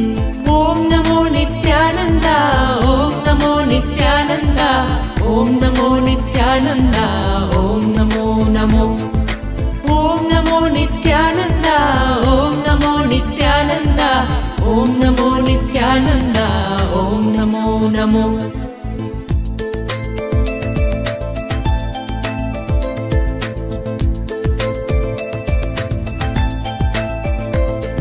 कुमारेश सूनो गुहस्कन्दसेना पते शक्तिकाणे मयूराधिरूढ पुलिन्दात्मजाकान्तभक्तार्तिहारि प्रभोतारकारे सदा रक्ष मां त्वं प्रशान्तेन्द्रिये नष्टसङ्गे विचेष्टे कफोद्घारि वक्त्रे भयोत्कम्पि गात्रे प्रयाणोन्मुखे मय्यनाथे तदानि धृतं मे दयालो भवाग्रे गुहत्वम्।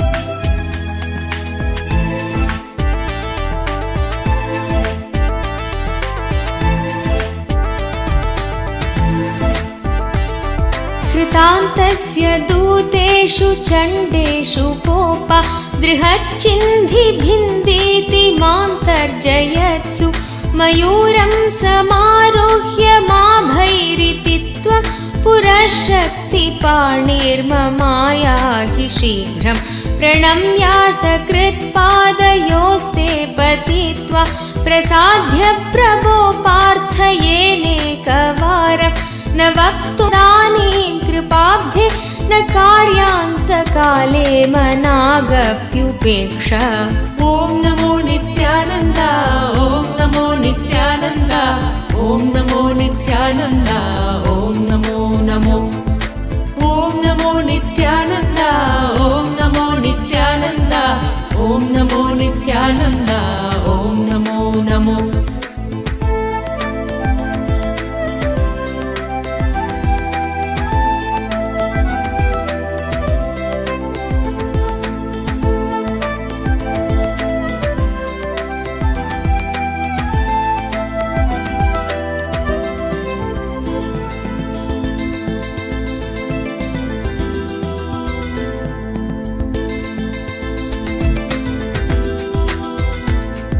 सहस्राण्डभोक्ता त्वया शूरनामा हतस्तारकसिंहवक्त्रश्च दैत्य ममान्तर्हृदिस्थं मनक्लेशमेकं न हंसि प्रभो किं करोमि कयामि अहं सर्वदा दुःखभारावसन्नो भवान् दीनबन्धुस्त्वदन्यं न याचे भवद्भक्तिरोगं सदा क्लिप्तबाधं ममाधिं तु तं नाशयो मासु तत्त्वम्।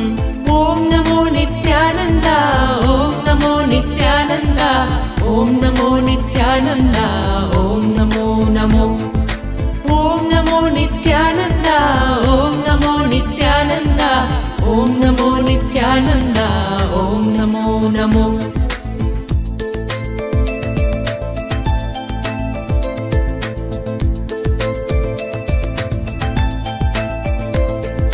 अपस्मारकुष्ठक्षयाशप्रमेह स्वरोन्मादगुल्मादिरोगा महान्त पिशाचाश्च सर्वे भवत्पत्र भूतिं विलोक्य क्षणात्तारकारे द्रवन्ते दृशिस्कन्दमूर्तिश्रुतौ स्कन्दकीर्तिर्मुखे मे पवित्रं सदा तच्चरित्रं करे तस्य कृत्यं वपुस्तस्य भृत्यं कुहे सन्तुलीना ममाशेषभावा।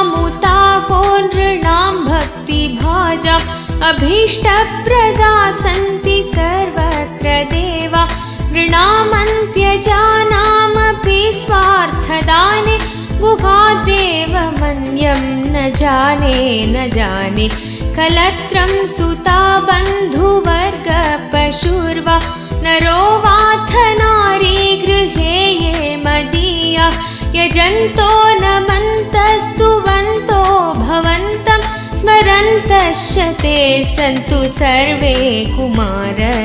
ॐ नमो नित्यानन्द ॐ नमो नित्यानन्द ॐ नमो नित्यानन्द ॐ नमो नमो ॐ नमो नित्यानन्द ॐ नमो नित्यानन्द ॐ नमो नित्यानन्द ॐ Namo Namo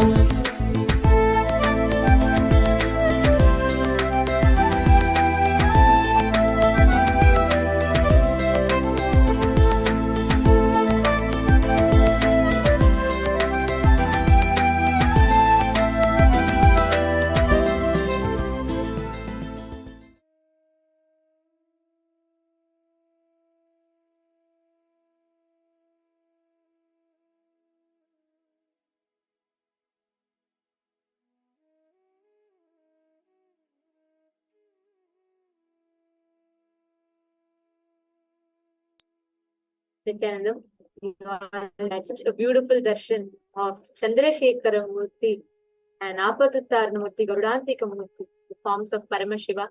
I request all the participants, every one of you that enjoyed this space, that witnessed this beautiful darshan, to please take a few minutes. Let us know, share with all of us, how did you enjoy the darshan? So, each of you, I request let us know. And all the viewers that are watching us on YouTube and Facebook, if you have enjoyed these darshans of Paramashiva, these are all the glimpses.